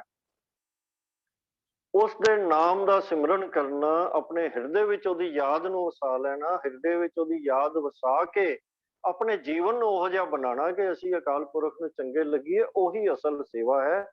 ਨਾਮ ਹਮਾਰੇ ਗੁਰ ਕੀ ਸੇਵ, ਇਹੀ ਸੇਵਾ ਦੀ ਗੱਲ ਸਤਿਗੁਰੂ ਇੱਥੇ ਕਰ ਰਹੇ ਹਨ ਕਿ ਹੁਣ ਕਰੋ ਬੇਨੰਤੀ ਸੁਣੋ ਮੇਰੇ ਮੀਤਾ, ਸੰਤ ਟਹਿਲ ਕੀ ਵੇਲਾ। ਗੁਰਮੁਖ ਸੰਤ ਜਨਾਂ ਦੀ ਸੇਵਾ ਕਰ, ਉਹਨਾਂ ਦੀ ਸਿੱਖਿਆ ਦੇ ਉੱਤੇ ਅਮਲ ਕਰ, ਉਹਨਾਂ ਦੇ ਸੰਗ ਸਤਸੰਗ ਦੇ ਵਿੱਚ ਬੈਠ ਕੇ ਪ੍ਰਭੂ ਦੀ ਸਿਫਤ ਸਲਾਹ ਕਰ, ਉਹਦੇ ਗੁਣ ਗਾ। ਤੇ ਹੋਏਗਾ ਕੀ ਜੇ ਇਹ ਉਦਮ ਕਰ ਲਵਾਂਗੇ, ਇਹਾਂ ਖਾਟ ਚਲੋ ਹਰ ਲਾਹਾ, ਆਗੇ ਬਸਨ ਸੁਹੇਲਾ। ਫਿਰ ਅੱਗੇ ਆਉਣ ਵਾਲਾ ਸਾਡਾ ਫਿਊਚਰ, ਜਿਹਨੂੰ ਪਰਲੋਕ ਵੀ ਅਸੀਂ ਕਹਿ ਦਿੰਦੇ ਹਾਂ, ਸਾਡਾ ਅੱਗੇ ਆਉਣ ਵਾਲੇ ਸਮੇਂ ਦੇ ਵਾਸਤੇ ਫਿਰ ਸਾਡੇ ਮਨ ਵਿੱਚ ਕੋਈ ਚਿੰਤਾ ਤੌਖਲਾ ਕੁਛ ਨਹੀਂ ਰਹੇਗਾ, ਕਿਉਂਕਿ ਅੱਗੇ ਆਉਣ ਵਾਲਾ ਸਮਾਂ ਸਾਡਾ ਫਿਰ ਬੜਾ ਸੌਖਾ, ਸੁਹੇਲਾ, ਸੁੰਦਰ, ਸੁਖੀ ਹੋ ਜਾਏਗਾ। ਤਾਂ ਸਤਿਗੁਰੂ ਕਹਿ ਰਹੇ ਹਨ ਕਿ ਹੁਣ ਗੁਰਮੁਖਾਂ ਦੀ ਸੰਗਤ ਕਰ, ਉਹਨਾਂ ਦੀ ਟਹਿਲ ਸੇਵਾ ਕਰ, ਉਹਨਾਂ ਦੀ ਸਿੱਖਿਆ ਦੇ ਉੱਤੇ ਅਮਲ ਕਰ। ਅੱਗੇ ਸਤਿਗੁਰੂ ਕਹਿ ਰਹੇ ਹਨ ਕਿ ਇਹ ਸੰਸਾਰ ਬੇਕਾਰ ਸੰਸੇਮ ਹੈ, ਤਰਿਓ ਬ੍ਰਹਮ ਗਿਆਨ। ਬੇਕਾਰ ਇਹ ਜਿਹੜਾ ਪੂਰਾ ਸੰਸਾਰ ਹੈ, ਇਹਦੇ ਬਾਰੇ ਸਤਿਗੁਰੂ ਗੱਲ ਕਰ ਰਹੇ ਹਨ ਕਿ ਬੇਕਾਰ ਸੰਸੇਮ ਹੈ। ਇਹ ਸਾਰਾ ਸੰਸਾਰ ਜਿਹੜਾ ਵਿਕਾਰਾਂ ਦੇ ਨਾਲ, ਵਿਕਾਰਾਂ ਦੇ ਨਾਲ ਭਰਿਆ ਪਿਆ ਹੈ, ਤੇ ਵਿਕਾਰਾਂ ਨਾਲ ਭਰੇ ਹੋਣ ਕਰਕੇ ਸੰਸੇਮ ਹੈ, ਉਹ ਤੌਖਲਿਆਂ ਦੇ ਵਿੱਚ ਹੈ, ਚਿੰਤਾ ਦੇ ਵਿੱਚ। ਸਤਿਗੁਰੂ ਕਹਿੰਦੇ ਹਨ ਕਿ ਜਿਸੈ ਜਗਾਏ ਪਿਆਵੈ ਇਹ ਰਸ। ਜਿਸੈ ਭਾਵ ਜਿਸ ਮਨੁੱਖ ਨੂੰ ਜਗਾਏ, ਜਗਾ ਕੇ ਪਿਆਵੈ ਪਿਲਾ ਦਿੰਦਾ ਹੈ ਕਿ ਇਹ ਰਸ ਅਕਥ ਕਥਾ ਤਿੰਨ ਜਾਣੀ। ਤਿੰਨ ਭਾਵ ਉਹਨੇ ਇਹ ਜਾਣ ਲਈ, ਭਾਵ ਉਹਨੇ ਸਿੱਖ ਲਈ, ਉਹਨੂੰ ਆ ਗਈ ਇਹ ਕੰਮ ਅਕਥ ਕਥਾ ਕਰਨ ਦਾ ਕੰਮ ਉਹਨੂੰ ਆ। ਭਾਵ ਇਹ ਕਿ ਜਿਹੜਾ ਜਗਤ ਹੈ ਇਹ ਵਿਕਾਰਾਂ ਨਾਲ ਭਰਪੂਰ ਹੈ, ਤੇ ਇਸ ਜਗਤ ਵਿੱਚ ਵਸ ਰਹੇ ਜੀਵ ਤੌਖਲਿਆਂ ਦੇ ਵਿੱਚ ਡੁੱਬ ਰਹੇ, ਸੰਸੇਮ ਹੈ। ਔਰ ਇਹਨਾਂ ਵਿੱਚੋਂ ਤਰਦਾ ਕੌਣ ਹੈ, ਇਹਨਾਂ ਵਿੱਚੋਂ ਨਿਕਲਦਾ ਕੌਣ ਹੈ? ਇਹਨਾਂ ਤੌਖਲਿਆਂ ਦੇ ਸਮੁੰਦਰ ਵਿੱਚੋਂ, ਤੌਖਲਿਆਂ ਦੇ ਵਿੱਚੋਂ ਕੌਣ ਨਿਕਲਦਾ? ਤਰਿਓ ਬ੍ਰਹਮ ਗਿਆਨੀ। ਉਹ ਗਿਆਨੀ ਜਿਹਦੀ ਬ੍ਰਹਮ ਦੇ ਨਾਲ, ਜਿਹਨੂੰ ਬ੍ਰਹਮ ਦਾ ਗਿਆਨ ਹੋ ਗਿਆ, ਭਾਵ ਬ੍ਰਹਮ ਦੇ ਨਾਲ ਜਿਹਦੀ ਜਾਣ ਪਹਿਚਾਨ, ਉਸ ਪ੍ਰਭੂ ਨਾਲ, ਅਕਾਲ ਪੁਰਖ ਨਾਲ ਜਿਹਦੀ ਜਾਣ ਪਹਿਚਾਨ ਹੋ ਗਈ, ਭਾਵ ਉਹਦੇ ਨਾਲ ਪਿਆਰ ਪੈ ਗਿਆ, ਉਹ ਉਹਦੇ ਨੇੜੇ ਹੋ ਗਿਆ, ਇਹਦੇ ਵਿੱਚ ਉਹੀ ਮਨੁੱਖ ਨਿਕਲ ਸਕਦਾ ਹੈ। ਤਰਿਓ ਬ੍ਰਹਮ ਗਿਆਨੀ। ਸਤਿਗੁਰੂ ਅੱਗੇ ਇੱਕ ਬੜੀ ਇੰਪੋਰਟੈਂਟ ਗੱਲ ਕਹਿ ਰਹੇ ਹਨ ਕਿ ਜਿਸੈ ਜਗਾਏ, ਜਿਸ ਮਨੁੱਖ ਨੂੰ ਜਗਾ ਕੇ, ਜਿਨ੍ਹਾਂ ਵਿਕਾਰਾਂ ਦੇ ਵਿੱਚ ਸੁੱਤਾ ਪਿਆ ਜਗਤ, ਸਤਿਗੁਰੂ ਕਹਿ ਰਹੇ ਹਨ, ਉਹਨਾਂ ਦੇ ਵਿੱਚੋਂ ਜਿਸ ਮਨੁੱਖ ਨੂੰ ਜਿਹੜਾ ਸੁੱਤਾ ਪਿਆ ਸੀ, ਉਹਨੂੰ ਜਗਾ ਕੇ ਅਕਾਲ ਪੁਰਖ ਆਪ ਇਹ ਨਾਮ ਅੰਮ੍ਰਿਤ ਪਿਆ ਦਿੰਦਾ ਹੈ। ਉਸ ਮਨੁੱਖ ਨੇ ਜਾਨੀ ਭਾਵ ਸਿੱਖ ਲਈ। ਕੀ ਗੱਲ ਸਿੱਖ ਲਈ? ਅਕਥ ਕਥਾ ਤਿੰਨ ਜਾਨੀ। ਅਕਥ ਕੌਣ ਹੈ? ਅਕਥ ਅਕਾਲ ਪੁਰਖ ਹੈ, ਜਿਹਨੂੰ ਅਸੀਂ ਕਥ ਨਹੀਂ ਸਕਦੇ।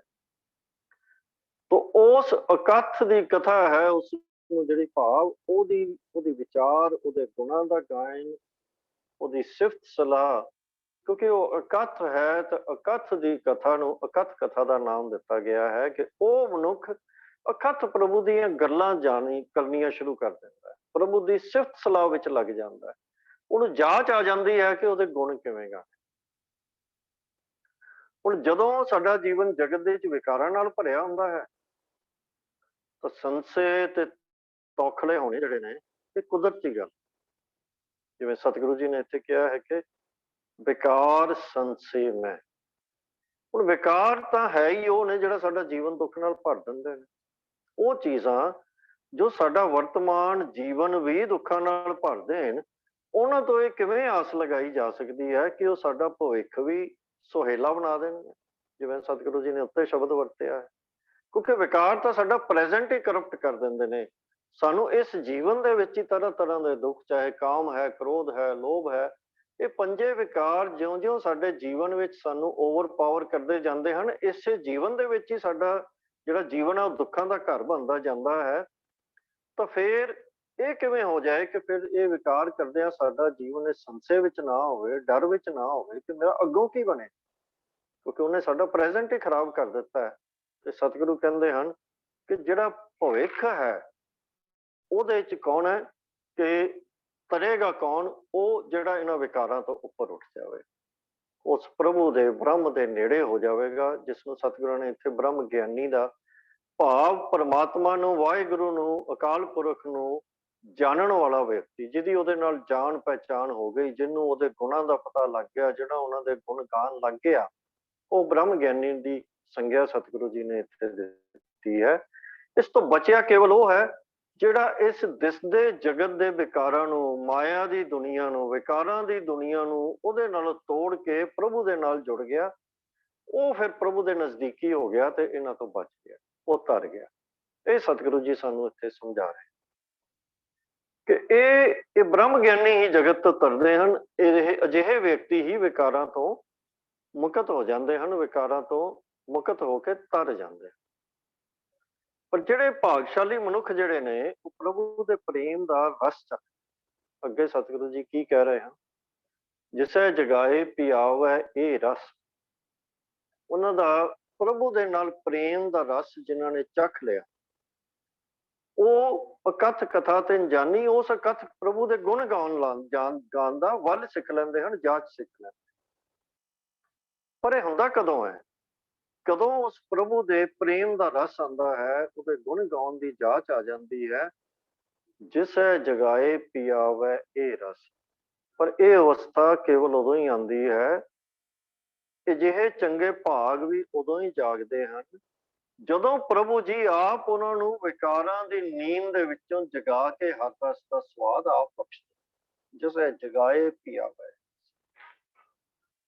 ਤਾਂ ਫਿਰ ਅਗਰ ਅਸੀਂ ਜੀਵਨ ਦੇ ਵਿੱਚ ਕੁਝ ਪ੍ਰਾਪਤ ਕਰਨਾ ਹੈ, ਵਿਕਾਰਾਂ ਤੋਂ ਬਚ ਕੇ ਰਹਿਣਾ ਹੈ, ਸੰਸਿਆਂ ਤੋਂ, ਤੌਖਲਿਆਂ ਤੋਂ ਬਚ ਕੇ ਰਹਿਣਾ ਹੈ, ਪ੍ਰਭੂ ਦੇ ਪਿਆਰ ਦਾ ਰਸ, ਪ੍ਰੇਮ ਦਾ ਰਸ ਮਾਣਨਾ ਹੈ, ਤਾਂ ਫਿਰ ਸਤਿਗੁਰੂ ਜੀ ਕੀ ਕਹਿ ਰਹੇ ਹਨ ਕਿ ਫਿਰ ਸਾਨੂੰ ਉਹ ਕੁਝ ਕਰਨਾ ਪਏਗਾ ਕਿ ਪ੍ਰਭੂ ਸਾਨੂੰ ਵੀ ਉਸ ਅਵਸਥਾ ਵਿੱਚ ਕਿਰਪਾ ਕਰਕੇ ਆਵੇ ਤੇ ਸਾਨੂੰ ਉਸ ਪ੍ਰਭੂ ਉਹ ਕਿਰਪਾ ਕਰੇ ਤੇ ਫਿਰ ਸਾਨੂੰ ਵੀ ਵਿਕਾਰਾਂ ਦੇ ਵਿੱਚੋਂ ਜਗਾ। ਇਹ ਸਾਡੇ ਆਪਣੇ ਹੱਥ ਵਿੱਚ ਨਹੀਂ ਹੈ, ਉਹਦੀ ਕਿਰਪਾ ਦੇ ਨਾਲ ਹੀ ਹੈ। ਜਿਸੈ ਜਗਾਏ ਪਿਆਵੈ ਇਹ।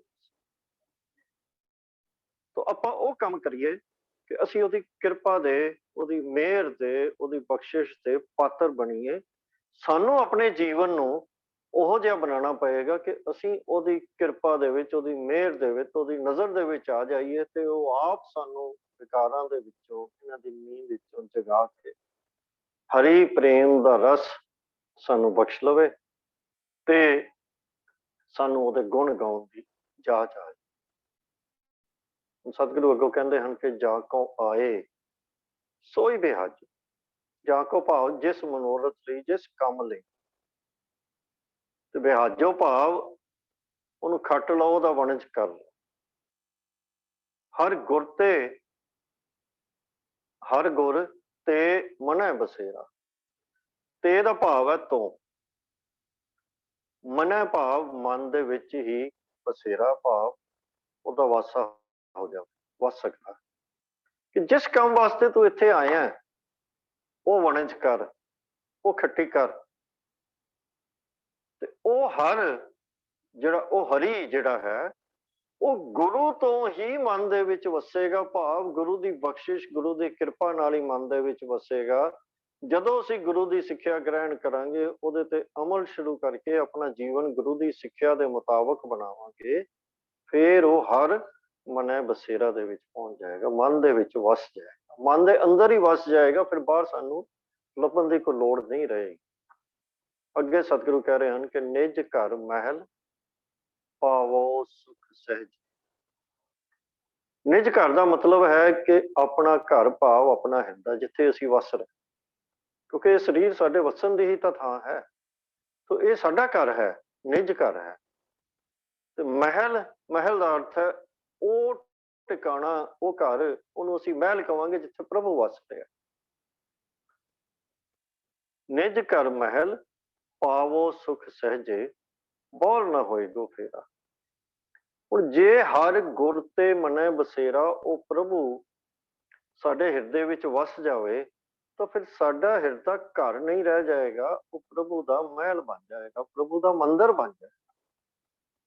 ਨਿੱਜ ਘਰ ਮਹਿਲ ਪਾਵੋ ਸੁਖ ਸਹਿਜੇ। ਜੇ ਗੁਰੂ ਦੀ ਸ਼ਰਨ ਦੇ ਵਿੱਚ ਪਵੋਗੇ, ਸਤਿਗੁਰੂ ਸਾਨੂੰ ਐਡਰੈਸ ਕਰਕੇ ਕਹਿ ਰਹੇ ਆ, ਨਿੱਜ ਘਰ ਮਹਿਲ ਪਾਵੋ। ਜੇ ਗੁਰੂ ਦੀ ਸ਼ਰਨ ਦੇ ਵਿੱਚ ਪਵੋਗੇ ਤਾਂ ਆਤਮਿਕ ਆਨੰਦ ਤੇ ਅਡੋਲਤਾ, ਸੁੱਖ ਤੇ ਸਹਿਜ ਵਿੱਚ ਟਿਕ ਜਾਓਗੇ ਤੇ ਆਪਣੇ ਅੰਦਰ ਹੀ ਪ੍ਰਭੂ ਦਾ ਟਿਕਾਣਾ ਲੱਭ ਲਓਗੇ, ਉਹਦਾ ਮਹਿਲ ਲੱਭ ਲਓਗੇ। ਨਿੱਜ ਘਰ ਮਹਿਲ ਪਾਵੋ, ਫਿਰ ਅੰਦਰੋਂ ਹੀ ਲੱਭ ਜਾਏਗਾ, ਕਿਉਂਕਿ ਇੱਥੇ ਬੈਠਾ ਹੈ। ਉਹ ਅਕਾਲ ਪੁਰਖ ਦਾ ਮਹਿਲ ਹੈ, ਮੇਰਾ ਘਰ ਨਹੀਂ, ਇਹ ਤਾਂ ਅਕਾਲ ਪੁਰਖ ਦਾ ਮਹਿਲ ਹੈ। ਜਦੋਂ ਸਾਨੂੰ ਉਹਦਾ ਅਹਿਸਾਸ ਹੋ ਗਿਆ, ਜਦੋਂ ਸਾਨੂੰ ਉਹਦੇ ਨਾਲ ਸਾਂਝ ਬਣ ਗਈ, ਜਦੋਂ ਸਾਨੂੰ ਉਹ ਦਿਸਣਾ ਸ਼ੁਰੂ, ਤਾਂ ਗੱਲ ਬੜੀ ਸੌਖੀ ਹੈ। ਤੇ ਫਿਰ ਉਸ ਤੋਂ ਬਾਅਦ ਸਤਿਗੁਰੂ ਕਹਿ ਰਹੇ ਹਨ ਕਿ ਬਾਹਰ ਨਾ ਹੋਏਗੋ ਫੇਰਾ। ਫਿਰ ਜੇ ਜੀਵਨ ਸਫਲ ਹੋ ਗਿਆ ਤਾਂ ਫਿਰ ਦੁਬਾਰਾ ਇੱਥੇ ਕਾਹਦੇ ਲਈ ਆਣਾ? ਜਿਹੜੀ ਕਲਾਸ ਚੋਂ ਬੰਦਾ ਪਾਸ ਹੋ ਜਾਂਦਾ, ਉਸ ਕਲਾਸ 'ਚ ਦੁਬਾਰਾ ਥੋੜੀ ਬੈਠਦਾ, ਉਹ ਤਾਂ ਫਿਰ ਅਗਲੀ ਕਲਾਸ ਵਿੱਚ ਜਾਂਦਾ। ਤਾਂ ਬਾਰ-ਬਾਰ ਉਸ ਕਲਾਸ ਵਿੱਚ ਉਹ ਹੀ ਜਾਂਦਾ ਜਿਹੜਾ ਆਪਣਾ ਉਸ ਕਲਾਸ ਦਾ ਸਮਾਂ ਜਿਹੜਾ ਹੈ ਉਹਨੂੰ ਸਫਲ ਨਾ ਕਰ ਸਕੇ, ਬਾਰ-ਬਾਰ ਫੇਲ ਹੁੰਦਾ ਰਹੇ। ਤੇ ਜੇ ਅਸੀਂ ਅਕਾਲ ਪੁਰਖ ਦੇ ਨਾਲ ਜੁੜ ਗਏ ਤੇ ਫਿਰ ਸਾਡਾ ਜੀਵਨ ਸਫਲ ਹੋ ਗਿਆ। ਫਿਰ ਬਾਹਰ ਨਾ ਹੋਏਗੋ ਫੇਰਾ, ਫਿਰ ਜਨਮ ਕਰਨ ਦਾ ਜਿਹੜਾ ਗੇਟ ਹੈ ਉਹ ਕੱਟਿਆ ਜਾਏਗਾ, ਫਿਰ ਦੁਬਾਰਾ ਨਹੀਂ ਇੱਥੇ। ਤਾਂ ਗੱਲ ਬੜੀ ਸੌਖੀ ਹੈ ਕਿ ਜਿਹੜੀ ਕਾਰ ਕਰਨ ਲਈ ਇੱਥੇ ਆਇਆ ਹੈ, ਜੋ ਖੱਟਣ ਲਈ ਇੱਥੇ ਆਇਆ ਹੈ, ਉਹ ਖੱਟ, ਉਹੀ ਕਰ। ਤੇ ਵਣਜ ਅਸੀਂ ਇਹੀ ਕਰਨ ਲਈ ਆਏ ਹਾਂ ਕਿ ਆਪਣੇ ਅੰਦਰ ਪ੍ਰਭੂ ਨੂੰ ਵਸਾ ਲਈਏ, ਹਰ ਨਾਮ ਸਾਡੇ ਹਿਰਦੇ 'ਚ ਵਸ ਜਾਵੇ। ਤੇ ਜੇ ਅਸੀਂ ਹਿਰਦੇ 'ਚ ਹਰੀ ਨਾਮ ਨੂੰ ਵਸਾਉਣਾ ਹੈ, ਉਸ ਅਕਾਲ ਪੁਰਖ ਨੂੰ ਵਸਾਉਣਾ ਹੈ, ਤਾਂ ਉਹਦਾ ਢੰਗ ਇੱਕੋ ਹੀ ਹੈ, ਗੁਰ ਤੇ। ਉਹ ਗੁਰੂ ਦੀ ਸ਼ਰਨ ਦੇ ਵਿੱਚ ਪੈ ਜਾ। ਗੁਰੂ ਜਿਹੜੇ ਤੈਨੂੰ ਕੰਮ ਕਹਿੰਦਾ ਹੈ ਉਹ ਕਰ, ਆਪਣੇ ਜੀਵਨ ਨੂੰ ਗੁਰੂ ਦੀ ਸਿੱਖਿਆ ਦੇ ਅਨੁਸਾਰ ਹੀ ਬਣਾ। ਤੇ ਫਿਰ ਉਸ ਤੋਂ ਬਾਅਦ ਇਹ ਜੋ ਸਾਡਾ ਘਰ ਹੈ ਹਰੀ ਦਾ ਮਹਿਲ ਬਣ ਜਾ। ਹਿਰਦਾ ਜਿੱਥੇ ਅਸੀਂ ਰਹਿੰਦੇ ਹਾਂ, ਫਿਰ ਉਹ ਹਰੀ ਦਾ ਹੀ ਮਹਿਲ ਬਣ ਜਾਵੇਗਾ। ਅਸੀਂ ਹਰੀ ਦੇ ਮਹਿਲ ਦੇ ਵਿੱਚ ਰਹਿਣਾ ਸ਼ੁਰੂ ਕਰ ਦਿਆਂਗੇ। ਜਦੋਂ ਐਸਾ ਹੋ ਜਾਏਗਾ ਫਿਰ ਸੁੱਖ ਤੇ ਸਹਿਜ। ਪਹਿਲੀ ਗੱਲ ਤਾਂ ਸੁੱਖ ਦੀ ਹੈ ਤੇ ਦੂਜੀ ਗੱਲ ਸਤਿਗੁਰਾਂ ਨੇ ਸਹਿਜ ਦੀ ਕੀਤੀ ਕਿ ਜੀਵਨ ਦੇ ਵਿੱਚ ਸੁੱਖ ਦੀ ਪ੍ਰਾਪਤੀ ਹੋ ਜਾਵੇ ਤੇ ਫਿਰ ਉਸ ਤੋਂ ਬਾਅਦ ਭਟਕਣ ਖਤਮ ਹੋ ਜਾਵੇ, ਸਹਿਜ ਆ ਜਾਵੇ, ਅਡੋਲਤਾ ਆ ਜਾਵੇ। ਫਿਰ ਬਸ ਉੱਥੇ ਟਿਕ ਗਏ ਤੇ ਟਿਕ ਗਏ। ਫਿਰ ਹੋਰ ਕਿਸੇ ਚੀਜ਼ ਦੀ ਲੋੜ ਨਹੀਂ, ਨਾ ਬਾਹਰ ਦੇਖਣ ਦੀ ਲੋੜ ਹੈ, ਨਾ ਕਿਤੇ ਹੋਰ ਦੇਖਣ ਦੀ ਲੋੜ ਹੈ, ਕਿਉਂਕਿ ਸੁੱਖ ਤਾਂ ਸਾਰਾ ਨਿੱਜ ਘਰ ਦੇ ਵਿੱਚ ਆ ਗਿਆ, ਇੱਥੇ ਹੀ ਮਹਿਲ ਬਣ ਗਿਆ। ਇਹ ਸੁੱਖ ਸਹਿਜੇ, ਇਹ ਮਤਲਬ ਭਟਕਣ ਖਤਮ ਹੋ ਗਈ। ਮਨ ਸੁੱਖ ਦੇ ਵਿੱਚ ਟਿਕ ਗਿਆ, ਮਨ ਆਪਣੇ ਹਿਰਦੇ ਦੇ ਵਿੱਚ ਟਿਕ ਗਿਆ, ਕਿਉਂਕਿ ਪ੍ਰਭੂ ਦਾ ਉੱਥੇ ਵਾਸਾ ਹੋ ਗਿਆ। ਤੇ ਇਹ ਜੀਵਨ ਦੇ ਸਫਲ ਹੋਣ ਦੀ ਨਿਸ਼ਾਨੀ। ਪਰ ਕੰਮ ਸਿਰਫ ਇਤਨਾ ਹੀ ਕਰਨਾ ਹੈ ਕਿ ਗੁਰੂ ਦੀ ਸ਼ਰਨ ਪੈ ਜਾ। ਗੁਰੂ ਦੀ ਸ਼ਰਨ ਪੈ ਕੇ ਉਹਦੀ ਸਿੱਖਿਆ ਦੇ ਉੱਤੇ ਅਮਲ ਕਰਨਾ ਸ਼ੁਰੂ ਕਰ ਦੇ। ਗੁਰ ਤੇ ਮਨੈ ਬਸੇਰਾ। ਜਦੋਂ ਗੁਰੂ ਦੀ ਸਿੱਖਿਆ ਤੇ ਅਮਲ ਕਰ ਦਿੱਤਾ ਤੇ ਹਰੀ ਦਾ ਤੇਰੇ ਮਨ ਦੇ ਵਿੱਚ ਬਸੇਰਾ ਹੋ ਜਾਏਗਾ, ਵਾਸਾ। ਹੁਣ ਸਤਿਗੁਰੂ ਜੀ ਉੱਪਰ ਗੱਲ ਕਰ ਰਹੇ ਹਨ ਕਿ ਜਿਸੈ ਜਗਾਏ ਪਿਆਵੈ ਇਹ ਰਸ, ਜਿਹਨੂੰ ਉਹ ਪ੍ਰਭੂ ਜੀ ਆਪ ਕਿਰਪਾ ਕਰਕੇ ਵਿਕਾਰਾਂ ਦੀ ਨੀਂਦ ਵਿੱਚੋਂ ਜਗਾ ਲੈਣ, ਵਿਕਾਰਾਂ ਦੀ ਨੀਂਦ ਵਿੱਚੋਂ ਜਗਾ ਲੈਣ ਤੇ ਆਪਣੇ ਨਾਮ ਦਾ, ਆਪਣੇ ਪ੍ਰੇਮ ਦਾ ਰਸ ਪਿਆ ਦੇਣ। ਉਹ ਸਾਨੂੰ ਜਿਹੜਾ ਅਸਲੀ ਭੋਜਨ ਆ ਉਹ ਖਵਾ ਦੇਣ। ਤੇ ਨਾਲ ਆਪਾਂ ਗੱਲ ਕੀਤੀ ਸੀ ਕਿ ਜੇ ਉਹਦੀ ਕਿਰਪਾ ਦੇ ਪਾਤਰ ਬਣਨਾ ਤਾਂ ਫਿਰ ਸਾਨੂੰ ਕੀ ਕਰਨਾ ਚਾਹੀਦਾ ਹੈ। ਆਖਰੀ ਬੰਦ ਦੇ ਵਿੱਚ ਸਤਿਗੁਰੂ ਜੀ ਸਾਨੂੰ ਇਸੇ ਰਸਤੇ ਦੇ ਉੱਤੇ ਤੁਰਨ ਦੀ ਅਮਲੀ ਜਾਂਚ ਸਿਖਾ ਰਹੇ ਹਨ। ਸਤਿਗੁਰੂ ਕਹਿ ਰਹੇ ਹਨ, ਅੰਤਰਜਾਮੀ ਪੁਰਖ ਵਿਧਾਤੇ ਸ਼ਰਧਾ ਮਨ ਕੀ ਪੂਰੇ। ਅੰਤਰਜਾਮੀ ਹੈ, ਦਿਲਾਂ ਦੇ ਅੰਦਰ ਦੀ ਜਾਣਨ ਵਾਲੇ, ਸਾਡੇ ਦਿਲਾਂ ਦੇ ਅੰਦਰ ਦੀ ਵੀ ਸਾਰੀ ਜਾਣਕਾਰੀ ਰੱਖਣ ਵਾਲੇ, ਸਾਡੇ ਦਿਲਾਂ ਦੇ ਵਿੱਚ ਵਸ ਰਹੇ ਪ੍ਰਭੂ, ਜਿਸ ਤੋਂ ਕੁਝ ਛੁਪਿਆ ਨਹੀਂ ਹੈ। ਪੁਰਖ ਭਾਵ ਉਹ ਜੋ ਸਰਵ ਵਿਆਪਕ ਹੈ, ਵਿਧਾਤਾ ਉਹ ਜਿਨਨੇ ਸਭ ਕੁਝ ਬਣਾਇਆ ਹੈ, ਸਿਰਜਣਹਾਰ ਹੈ। ਸ਼ਰਧਾ ਮਨ ਕੀ ਪੂਰੇ, ਪੂਰੇ ਭਾਵ ਪੂਰੀ ਕਰ। ਇਹ ਹਰ ਦਿਲ ਦੇ ਅੰਦਰ ਦੀ ਜਾਣਨ ਵਾਲੇ ਅੰਤਰਜਾਮੀ ਪ੍ਰਭੂ, हे ਸਰਵ ਵਿਆਪਕ ਸਿਰਜਣਹਾਰ, ਮੇਰੇ ਮਨ ਦੀ ਇੱਛਾ ਪੂਰੀ ਕਰ। ਸ਼ਰਧਾ ਦਾ ਭਾਵ ਹੈ ਕਿ ਜੋ ਮੇਰੇ ਮਨ ਦੇ ਵਿੱਚ ਪਵਿੱਤਰ ਵਿਚਾਰ ਹਨ, ਇੱਛਾ ਹੈ, ਉਹ ਪੂਰੀ ਕਰ। ਨਾਨਕ ਦਾਸ ਇਹ ਹੈ ਸੁਖ ਮੰਗੈ, ਮੋਕੋ ਕਰ ਸੰਤਨ ਕੀ ਤੂਰੇ। ਨਾਨਕ ਦਾਸ ਤੇਰੇ ਤੋਂ ਇੱਕੋ ਹੀ ਚੀਜ਼ ਮੰਗਦਾ, ਇੱਕੋ ਹੀ ਸੁੱਖ ਮੰਗਦਾ, ਕੀ ਕਿ ਮੈਨੂੰ ਸੰਤਾਂ ਦੇ ਚਰਨਾਂ ਦੀ ਧੂੜ ਬਣਾ। ਉਹ ਸਤਿਗੁਰੂ ਜੀ ਪ੍ਰਭੂ ਦੀ ਕਿਰਪਾ ਦੇ ਪਾਤਰ ਬਣਨ ਦਾ ਪ੍ਰੈਕਟੀਕਲ ਢੰਗ ਦੱਸ ਰਹੇ ਹਨ ਕਿ ਜਿਸੇ ਜਗਾਏ ਪਿਆਵਾ ਇਹ ਰਸ, ਜਿਵੇਂ ਆਪਾਂ ਪਹਿਲਾਂ ਗੱਲ ਕੀਤੀ ਆ, ਉਹਦੀ ਕਿਰਪਾ ਦੇ ਅਸੀਂ ਪਾਤਰ ਕਿਵੇਂ ਬਣਨਾ ਹੈ। ਉਹਦਾ ਢੰਗ ਇੱਕੋ ਹੀ ਹੈ, ਆਪਾਂ ਤਿਆਗ ਕੇ ਉਹਦੇ ਸੰਤਾਂ ਦੀ, ਭਾਵ ਗੁਰਮੁਖ ਜਨਾਂ ਦੀ, ਗੁਰੂ ਦੀ, ਇਹਨਾਂ ਦੀ ਸ਼ਰਨ ਦੇ ਵਿੱਚ ਪੈ ਜਾਣਾ। ਧੂਰੇ ਤੋਂ ਭਾਵ ਇਹੀ ਹੈ ਕਿ ਨਿਮਰਤਾ ਦੇ ਵਿੱਚ ਆ ਕੇ ਅਸੀਂ ਉਹਨਾਂ ਦੇ ਅੱਗੇ, ਉਹਨਾਂ ਦੀ ਸ਼ਰਨ ਦੇ ਵਿੱਚ ਪੈ ਜਾਈਏ ਕਿ ਹੇ ਭਲੇ ਪੁਰਖੋ, ਹੇ ਸਤਿਗੁਰੂ, ਹੇ ਗੁਰਮੁਖ ਜਨੋ, ਸਾਡੇ ਤੇ ਦਇਆ ਕਰੋ, ਸਾਨੂੰ ਉਸ ਅਕਾਲ ਪੁਰਖ ਦੇ ਨਾਲ ਜੋੜ ਦਿਓ, ਸਾਨੂੰ ਆਪਣੇ ਲੜ ਲਗਾ ਲਓ, ਸਾਨੂੰ ਸਿੱਖਿਆ ਦਿਓ ਕਿ ਅਸੀਂ ਆਪਣਾ ਜੀਵਨ ਕਿਵੇਂ ਜੀਵੀਏ, ਤਾਂ ਕਿ ਅਸੀਂ ਜੋ ਖੱਟੀ ਕਰਨ ਲਈ ਇਸ ਜਗਤ ਦੇ ਵਿੱਚ ਆਏ ਹਾਂ ਉਹ ਪੂਰੀ ਕਰਨ। ਹੁਣ ਸਤਿਗੁਰੂ ਜੀ ਇਸ ਆਖਰੀ ਸ਼ਬਦ ਦੇ ਵਿੱਚ ਸਾਨੂੰ ਪ੍ਰੈਕਟੀਕਲ ਢੰਗ ਦੱਸ ਰਹੇ ਹਨ ਕਿ ਅਸੀਂ ਕਿਸ ਢੰਗ ਦੇ ਨਾਲ ਆਪਣੇ ਜੀਵਨ ਦੇ ਵਿੱਚ ਜੋ ਖੱਟਣਾ ਹੈ, ਜੋ ਪ੍ਰਾਪਤ ਕਰਨਾ ਹੈ, ਉਹਨੂੰ ਕਿਵੇਂ ਪ੍ਰਾਪਤ ਕਰਨਾ ਹੈ। ਸਤਿਗੁਰੂ ਜੀ ਨੇ ਗੱਲ ਵੀ ਸ਼ੁਰੂ ਕੀਤੀ ਸੀ ਕਿ ਸਾਡੇ ਜੀਵਨ ਦਾ ਸੰਬਤ ਸਾਹਾ ਲਿਖਿਆ ਮਿਲ ਕਰ ਪਾਵੋ ਤੇ, ਭਾਵ ਸਾਡਾ ਜੀਵਨ ਲਿਮਿਟਡ ਹੈ, ਦਿਨੋਂ ਦਿਨ ਉਹ ਘੜੀ ਨੇੜੇ ਆ ਰਹੀ ਹੈ। ਉੱਥੋਂ ਹੀ ਗੱਲ ਸ਼ੁਰੂ ਕੀਤੀ ਸੀ। ਸਾਰਾ ਰਸਤੇ ਦੇ ਵਿੱਚ ਸਾਨੂੰ ਸਮਝਾ ਕੇ ਸਤਿਗੁਰੂ ਫੇਰ ਇੱਥੇ ਹੀ ਆ ਗਏ ਹਨ ਕਿ ਭਾਈ ਔਧ ਘਟੈ ਦਿਨਸ ਰਹਿਣਾ ਰੇ, ਮਨ ਗੁਰ ਮਿਲ ਕਾਜ ਸਵਾ। ਇਹ ਜੋ ਬਾਣੀ ਜਿਸ ਦੀ ਆਪਾਂ ਵਿਚਾਰ ਅੱਜ ਸੰਪੂਰਨ ਕਰ ਰਹੇ ਹਾਂ, ਇਹ ਸੋਹਿਲਾ ਦੇ ਨਾਮ ਦੇ ਨਾਲ ਅਸੀਂ ਸੰਬੋਧਨ ਕਰਦੇ ਹਾਂ। ਇਹਨੂੰ ਸੋਹਿਲਾ ਸਾਹਿਬ ਕੀਰਤਨ ਸੋਹਿਲਾ ਆਦਿ ਕਹਿ ਕੇ ਆਪਾਂ ਇਹਨੂੰ, ਇਸ ਦਾ ਨਾਮ ਇੱਜ਼ਤ ਦੇ ਨਾਲ ਪੁਕਾਰਦੇ ਹਾਂ।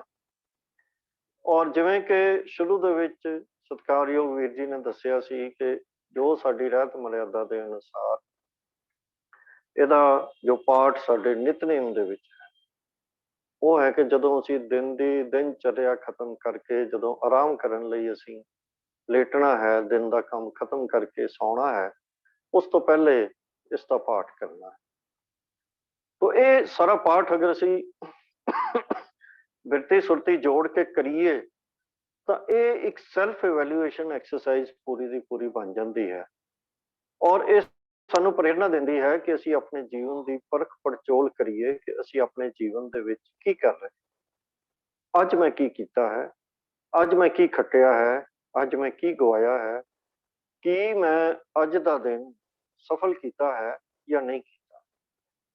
ਤੋ ਸਤਿਗੁਰੂ ਜੀ ਇਹ ਪੂਰੀ ਬਾਣੀ ਜੋ ਇਹ ਸਾਡੇ ਵਿਧਾਨ ਬਣਿਆ ਹੈ ਕਿ ਅਸੀਂ ਰਾਤ ਨੂੰ ਸੌਣ ਲੱਗਿਆ ਇਸ ਬਾਣੀ ਦਾ ਪਾਠ ਕਰਨਾ ਹੈ। ਤੋ ਜੇ ਅਸੀਂ ਇਸ ਬਾਣੀ ਦੀ ਵਿਚਾਰ ਆਪਣੇ ਮਨ ਦੇ ਵਿੱਚ ਪਾਠ ਕਰਦੇ ਕਰਦਿਆਂ ਮਨ ਦੇ ਵਿੱਚ ਵਿਚਾਰ ਕਰਕੇ ਸੌਵਾਂਗੇ ਤਾਂ ਸੌਣ ਲੱਗਿਆ ਫਿਰ ਅਸੀਂ ਇੱਕੋ ਹੀ ਚਿੰਤਾ ਸਾਨੂੰ ਹੋਏਗੀ ਕਿ ਕੀ ਮੈਂ ਆਪਣਾ ਜੀਵਨ ਸਫਲ ਕਰਨ ਲਈ ਕੁਝ ਕੀਤਾ ਹੈ ਅੱਜ ਕੇ। ਫਿਰ ਬਾਕੀ ਦੀਆਂ ਸਭ ਚਿੰਤਾਵਾਂ ਇਹਦੇ ਸਾਹਮਣੇ ਫਿੱਕੀਆਂ ਪੈ ਜਾਣ। ਅੱਜ ਮੈਂ ਕੀ ਕਮਾਇਆ ਸੀ, ਕੀ ਗਵਾਇਆ ਸੀ, ਕੌਣ ਆਇਆ ਸੀ, ਕੌਣ ਗਿਆ ਸੀ, ਕੌਣ ਮੇਰੇ ਨਾਲ ਨਾਰਾਜ਼ ਹੋਇਆ, ਮੈਂ ਕਿਹਨੂੰ ਕੀ ਕਿਹਾ, ਇਹ ਸਾਰੀਆਂ ਚਿੰਤਾਵਾਂ ਖਤਮ ਹੋ ਜਾਣਗੀਆਂ। ਮੇਰੇ ਬੱਚੇ ਮੇਰੇ ਬਾਰੇ ਕੀ ਸੋਚਦੇ ਹਨ, ਮੇਰੇ ਮਾਂ-ਬਾਪ ਮੇਰੇ ਬਾਰੇ ਕੀ, ਸਾਰੀਆਂ ਗੱਲਾਂ ਇਹਦੇ ਸਾਹਮਣੇ ਛੋਟੀਆਂ ਪੈ ਜਾਣਗੀਆਂ। ਇਹ ਗੱਲ ਸਭ ਤੋਂ ਵੱਡੀ ਹੋ ਜਾਵੇਗੀ ਕਿ ਕੀ ਮੈਂ ਇਸ ਜਗਤ ਦੇ ਵਿੱਚ ਆ ਕੇ ਜੋ ਪ੍ਰਾਪਤ ਕਰਨ ਆਇਆ ਸੀ, ਜੋ ਖੱਟਣ ਆਇਆ ਸੀ, ਕੀ ਮੈਂ ਖੱਟਿਆ, ਅੱਜ ਮੈਂ ਉਹਦੇ ਵਾਸਤੇ ਕੁਝ ਕੀਤਾ ਜਾਂ ਨਹੀਂ। ਤੇ ਜੇ ਇਹ ਗੱਲ ਹੋ ਜਾਵੇ, ਸਾਡਾ ਧਿਆਨ ਆਪਣੇ ਇਸ ਜੀਵਨ ਦੇ ਮੰਤਵ ਵੱਲ ਚਲਾ ਜਾਵੇ ਕਿ ਮੈਂ ਜੋ ਕਰ ਰਿਹਾ ਹਾਂ, ਕੀ ਮੈਂ ਆਪਣਾ ਮੰਤਵ ਪੂਰਾ ਕਰਨ ਲਈ ਕੁਝ ਕਰ ਰਿਹਾ ਹਾਂ ਜਾਂ ਨਹੀਂ ਕਰ ਰਿਹਾ, ਤਾਂ ਫਿਰ ਕੁਦਰਤੀ ਗੱਲ ਹੈ ਕਿ ਅਸੀਂ ਜੋ ਕਰਨਾ ਹੈ ਸਾਡਾ ਧਿਆਨ ਉੱਧਰ ਕੇਂਦਰਿਤ ਹੋ ਜਾਵੇਗਾ। ਇਸੇ ਕਰਕੇ ਸਿਆਣੇ ਕਹਿੰਦੇ ਹਨ ਕਿ ਸੋਹਿਲਾ ਸਾਹਿਬ ਦਾ ਪਾਠ ਕਰਕੇ ਸੌਣ ਤੋਂ ਪਹਿਲਾਂ ਉਸ ਅਕਾਲ ਪੁਰਖ ਨੂੰ, ਵਾਹਿਗੁਰੂ ਨੂੰ ਯਾਦ ਕੀਤਾ ਜਾਵੇ, ਉਹਦੇ ਗੁਣ ਗਾਏ ਜਾਣ, ਉਹਦੇ ਨਾਮ ਦਾ ਸਿਮਰਨ ਕੀਤਾ ਜਾਵੇ। ਤੇ ਜੇ ਅਸੀਂ ਸੌਣ ਲੱਗਿਆ ਸਾਨੂੰ ਇਹ ਅਹਿਸਾਸ ਹੋ ਜਾਵੇ ਕਿ ਅਸੀਂ ਇਸ ਜਗਤ ਦੇ ਵਿੱਚ ਕੀ ਕਰਨ ਆਏ ਹਾਂ, ਤਾਂ ਫਿਰ ਉਸ ਤੋਂ ਬਾਅਦ ਸਾਨੂੰ ਅੱਗੇ ਦਾ ਜੀਵਨ ਵੀ ਚੰਗਾ ਜੀਵਨ ਜੀਣ ਦੀ ਪ੍ਰੇਰਨਾ ਕੁਦਰਤੀ ਹੀ ਮਿਲਣੀ ਹੈ। ਇਸੇ ਕਰਕੇ ਹੀ ਸਾਡੇ ਆਮ ਪੁਰਾਣੇ ਨਾਮ ਅਭਿਆਸੀ ਪ੍ਰੈਕਟੀਕਲ ਜੀਵਨ ਵਾਲੇ ਜਿਹੜੇ ਗੁਰਮੁਖ ਜਨ ਹਨ, ਉਹ ਇੱਕ ਗੱਲ ਕਹਿੰਦੇ ਹੁੰਦੇ ਹਨ ਕਿ ਜੇ ਰਾਤ ਨੂੰ ਸੋਹਿਲਾ ਸਾਹਿਬ ਦਾ ਪਾਠ ਚੰਗੀ ਤਰ੍ਹਾਂ ਕਰ ਲਈਏ, ਮਨ ਲਗਾ ਕੇ ਕਰ ਲਈਏ, ਤਾਂ ਫਿਰ ਸਵੇਰੇ ਉੱਠਣ ਦੇ ਅਲਾਰਮ ਦੀ ਲੋੜ ਨਹੀਂ ਹੈ। ਔਰ ਇਹ ਗੱਲ ਹੈ ਵੀ ਠੀਕ ਹੈ ਕਿ ਜੇ ਸਾਨੂੰ ਰਾਤੀ ਸੌਣ ਲੱਗਿਆਂ ਹੀ ਇਹ ਚਿੰਤਾ ਲੱਗ ਜਾਏਗੀ ਕਿ ਭਾਈ ਅੱਜ ਦੇ ਜੀਵਨ 'ਚ, ਅੱਜ ਦੇ ਦਿਨ ਦੇ ਵਿੱਚ ਮੈਂ ਜੋ ਕਰਨਾ ਚਾਹੀਦਾ ਸੀ ਮੈਨੂੰ, ਮੈਂ ਪੂਰਾ ਨਹੀਂ ਕੀਤਾ, ਤਾਂ ਫਿਰ ਅਗਲਾ ਦਿਨ ਜਿਹੜਾ ਹੈ ਉਹਨੂੰ ਸਫਲ ਕਰਨ ਵਾਸਤੇ ਚਾਅ ਪੈਦਾ ਹੋ ਜਾਏਗਾ।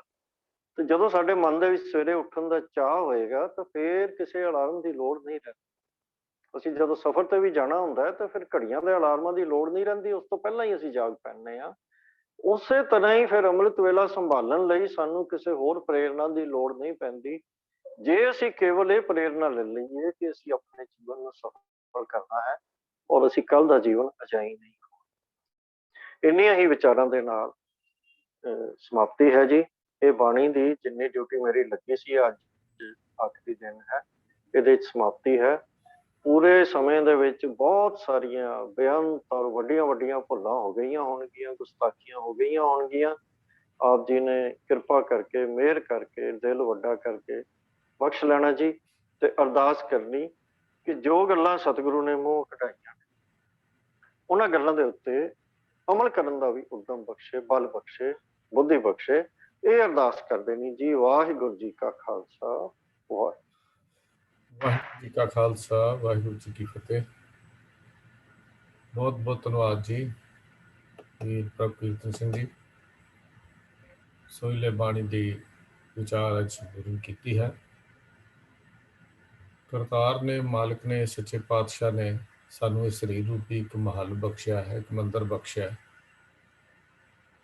ਇਹਦੇ ਵਿੱਚ ਨਾਲ ਨਾਲ ਇੱਕ ਚੰਚਲ ਮਨ ਵੀ ਉਸਨੇ ਟਿਕਾਇਆ ਹੈ। ਉਹ ਮਨ ਜਿਹੜਾ ਟਿਕ ਕੇ ਬੈਠਦਾ ਨਹੀਂ।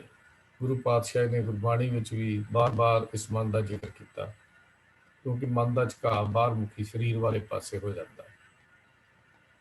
ਇੱਧਰ ਉੱਧਰ ਭਟਕਦਾ ਰਹਿੰਦਾ ਹੈ, ਧੰਦਿਆਂ ਵਿੱਚ, ਆਪਣੀ ਗਿਣਤੀਆਂ ਵਿੱਚ, ਉਮਰ ਦੀਆਂ ਗਿਣਤੀਆਂ ਵਿੱਚ, ਅੰਦਾਜ਼ੇ। ਮਨ ਦਾ ਝੁਕਾਅ ਸਾਰਾ ਇਸੇ ਪਾਸੇ ਹੈ, ਸਾਰਾ ਜੀਵਨ ਇਹਦਾ ਇਸ ਤਰ੍ਹਾਂ ਬੀਤ ਜਾਂਦਾ।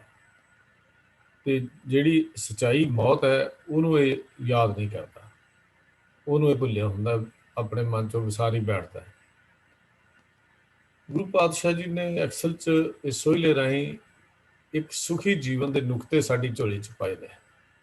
ਬਹੁਤ ਛੋਟੀ ਬਾਣੀ ਹੈ, ਲੇਕਿਨ ਛੋਟੀ ਬਾਣੀ ਦੇ ਵਿੱਚ ਸੁਖੀ ਜੀਵਨ ਕਿੱਦਾਂ ਜੀਆ ਜਾਏ ਉਹਦੇ ਸਾਡੀ ਝੋਲੀ 'ਚ ਪਾਏ ਨੇ। ਉਹ ਹੈ ਸੋਹਿਲਾ।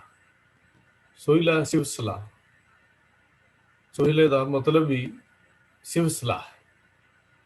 ਤੇ ਵੀ ਸਿਵ ਸਲਾਹ ਕੀ ਹੈ? ਜੇ ਆਪਾਂ ਥੋੜਾ ਜਿਹਾ ਹੋਰ ਦੇਖੀਏ, ਇਹ ਹੈ ਆਤਮਿਕ ਖੇੜੇ ਦਾ ਇੱਕ ਗੀਤ, ਇੱਕ ਆਤਮਿਕ ਖੇੜੇ ਦਾ ਸੁਨੇਹਾ ਜੋ ਗੁਰੂ ਪਾਤਸ਼ਾਹ ਜੀ ਨੇ ਸਾਨੂੰ ਦਿੱਤਾ, ਜੋ ਸੋਹਿਲਾ ਹੈ। ਇਹ ਕੋਈ ਬਾਹਰ ਮੁਖੀ ਗੱਲਾਂ ਨਹੀਂ ਹਨ। ਜੀਵਨ ਨੂੰ ਢਹਿੰਦੀ ਕਲਾ ਵਿੱਚੋਂ ਕੱਢ ਕੇ ਜੀਵਨ ਨੂੰ ਚੜ੍ਹਦੀ ਕਲਾ ਵਿੱਚ ਲੈ ਕੇ ਜਾਣਾ, ਔਰ ਦੁੱਖਾਂ ਦੀਆਂ ਪੰਡਾਂ ਨੂੰ ਹਟਾ ਕੇ ਸੁੱਖਾਂ ਦੀਆਂ, ਆਨੰਦ ਦੀਆਂ ਤੱਕ ਪਹੁੰਚਣਾ, ਇਹ ਸੋਹਿਲੇ ਦਾ ਸੰਦੇਸ਼ ਹੈ, ਸੁਨੇਹਾ ਹੈ ਸਾਡੇ ਲਈ, ਜਿਹੜਾ ਗੁਰੂ ਸਾਹਿਬ ਜੀ ਨੇ ਸਾਨੂੰ ਬਖਸ਼ਿਸ਼ ਕੀਤਾ। ਨਿਰਾਸ਼ਾਵਾਦੀ ਜਾਂ ਉਦਾਸਵਾਦ ਰਹਿਣਾ ਸਾਡੀ ਜ਼ਿੰਦਗੀ ਦਾ ਨਿਸ਼ਾਨਾ ਨਹੀਂ ਹੈ। ਕਿਉਂਕਿ ਗੁਰੂ ਦਾ ਸਿੱਖ ਨਿਰਾਸ਼ਾਵਾਦੀ ਨਹੀਂ ਹੈ, ਨਾ ਹੀ ਉਹ ਉਦਾਸ ਨਾਲ ਆਪਣੀ ਉਦਾਸੀ ਨਾਲ ਜ਼ਿੰਦਗੀ ਬਤੀਤ ਕਰਦਾ, ਡਿਪਰੈਸ਼ਨ 'ਚ, ਲੋਨਲੀਨੈਸ ਜਾਂ ਹੋਰ ਚੀਜ਼ਾਂ ਦੇ ਵਿੱਚ ਮਹਿਸੂਸ ਨਹੀਂ ਕਰਦਾ, ਕਿਉਂਕਿ ਗੁਰੂ ਉਹਦੇ ਨਾਲ ਹੈ। ਗੁਰੂ ਕੇ ਸਿੱਖ ਤੇ ਜੀਵਨ ਇਸ ਤਰ੍ਹਾਂ ਦਾ ਹੀ ਹੈ। ਇਸੇ ਤਰ੍ਹਾਂ ਗੁਰੂ ਜੀ ਨੇ ਇਹਦੇ 'ਚ ਜਿਹੜਾ ਦ੍ਰਿਸ਼ਟਾਂਤ ਦਿੱਤਾ ਸੀ ਪਹਿਲੇ ਸ਼ਬਦ 'ਚ, ਉਹ ਵਿਆਹ ਦਾ ਦਿੱਤਾ ਸੀ। ਸੰਬਤ ਸਾਹਾ ਲਿਖਿਆ ਮਿਲਕਰ ਪਾਵੋ ਤੇਲ ਦੀ ਗੱਲ ਸੀ, ਕਿਉਂਕਿ ਵਿਆਹ ਨੂੰ ਖੁਸ਼ੀ ਦਾ ਸਮਾਂ ਮੰਨਿਆ ਜਾਂਦਾ। ਉਹ ਆਮ ਜੀਵਨ ਵਿੱਚ ਜਦੋਂ ਖੁਸ਼ੀ ਦਾ ਸਮਾਂ ਮੰਨਿਆ ਜਾਂਦਾ ਤਾਂ ਉਹ ਦ੍ਰਿਸ਼ਟਾਂਤ ਗੁਰੂ ਸਾਹਿਬ ਜੀ ਨੇ ਇਸੇ ਕਰਕੇ ਦਿੱਤਾ ਸੀ ਵੀ ਆਸ਼ਾਵਾਦੀ ਹੋ ਤੇ ਪ੍ਰਭੂ ਦੇ ਮਿਲਾਪ ਲਈ ਅਸੀਸਾਂ, ਜਿਹੜਾ ਦੇਵ ਸੱਜਣ ਅਸੀਸੜੀਆਂ ਸੀ, ਉਹ ਅਸੀਸਾਂ ਲੈਣ ਦੀ ਗੱਲ ਕੀਤੀ ਹੈ। ਉਹਦੀਆਂ ਅਸੀਸਾਂ ਲੈਣ ਲਈ ਸਾਨੂੰ ਅੰਦਰੋਂ ਤਿਆਰੀ ਕਰਵਾਉਂਦਾ ਹੈ, ਤੇ ਅਸੀਂ ਉਹ ਮਿਲਾਪ ਦੀਆਂ ਅਸੀਸਾਂ ਲੈਣੀਆਂ ਨੇ। ਗੁਰੂ ਪਿਆਰ ਵਿੱਚ ਰੰਗੇ ਹੋਏ ਗੁਰੂ ਪਿਆਰਿਆਂ ਦੇ ਸੰਗਤ ਕਰਕੇ ਉੱਥੇ ਜਿਹੜੇ ਦੇਵ ਸੱਜਣ ਅਸੀਸੜੀਆਂ ਦੀ ਗੱਲ ਹੈ, ਉਹੀ ਹੈ ਕਿ ਇਹਨਾਂ ਦੀ ਅਸੀਸ ਕੀ ਵੀ ਸਾਡਾ ਪ੍ਰਭੂ ਨਾਲ ਮਿਲਾਪ ਹੋ ਜਾਏ। ਤੋ ਸੋਹਿਲਾ ਬਾਣੀ ਸਾਰੀ ਹੀ ਉਸ ਪਿਆਰੇ ਦੀ, ਉਸ ਪਰਮੇਸ਼ਰ ਦੀ ਸਿਫਤ ਸਲਾਹ ਦੇ ਵਿੱਚ ਰੰਗਣ ਲਈ ਸਾਨੂੰ ਯਾਦ ਕਰਾਉਂਦੀ ਹੈ। ਪਰ ਅੱਜ ਅਸੀਂ ਦੇਖਦੇ ਹਾਂ ਕੁਝ ਮਾਡਰਨ ਸਮੇਂ ਆਪਾਂ ਦੇਖੀਏ ਵੀ ਰਾਤ ਨੂੰ ਦੇਰ ਤੱਕ ਅਸੀਂ ਜਾਗਣਾ, ਟੀਵੀ ਦੇਖਣਾ ਜਾਂ ਰੰਗਮੰਚ ਦੀਆਂ ਜਾਂ ਹੋਰ ਚੀਜ਼ਾਂ ਜਾਂ ਸੀਰੀਅਲ ਜਾਂ ਕੁਛ ਇਹੋ ਜਿਹੀਆਂ ਚੀਜ਼ਾਂ ਜਦੋਂ ਅਸੀਂ ਦੇਖਦੇ ਹਾਂ, ਇਹ ਬਾਹਰਲੀ ਗੱਲਾਂ ਤਾਂ ਸਾਡੇ ਅੰਦਰ ਚਲੀਆਂ ਜਾਂਦੀਆਂ ਨੇ ਤੇ ਸ਼ਬਦ ਰੂਪੀ ਜਿਹੜਾ ਸੋਹਿਲਾ ਸੀ ਉਹ ਤੋਂ ਅਸੀਂ ਖਾਲੀ ਹੋ ਜਾਂਦੇ ਹਾਂ। ਜਿਸ ਦਾ ਸ਼ਬਦ ਨੇ ਸਾਨੂੰ ਅੰਦਰ ਨੂੰ ਰੰਗਣਾ ਸੀ, ਉਹ ਰੰਗਤ ਸਾਡੇ ਤੇ ਨਹੀਂ ਚੜ੍ਹਦੀ। ਬਾਹਰਲੀ ਰੰਗਤ ਸਾਡੇ ਤੇ ਚੜ੍ਹਦੀ ਹੈ, ਅੰਦਰ ਦੀ ਰੰਗਤ ਸਾਡੇ ਤੋਂ ਨਹੀਂ ਚੜ੍ਹਦੀ।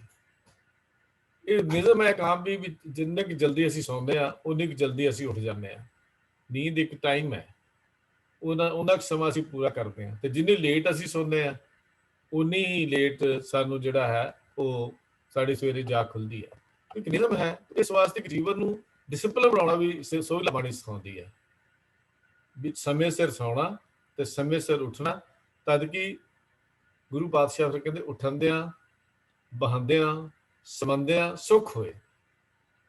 ਸੁੱਖ ਉੱਠਣ ਦੀ ਗੱਲ ਵੀ, ਬੈਠਣ ਦੀ ਗੱਲ ਵੀ, ਸੌਣ ਦੀ ਗੱਲ ਵੀ ਗੁਰੂ ਸਾਹਿਬ ਜੀ ਨੇ ਕੀਤੀ ਹੈ। ਨਾਨਕ ਨਾਮ ਸਲਾਏ ਹੈ ਮਨ ਤਾਂ ਸੀਤਲ ਹੋਏ। ਗੁਰੂ ਪਾਤਸ਼ਾਹ ਜੀ ਕਹਿੰਦੇ ਨੇ ਇਹ ਹੈ ਸੋਹਿਲਾ, ਵੀ ਮਨ ਤਾਂ ਸੀਤਲਤਾ ਦੀ ਦਰ ਤੇ ਪਹੁੰਚਣਾ ਸੋਹਿਲਾ ਹੈ।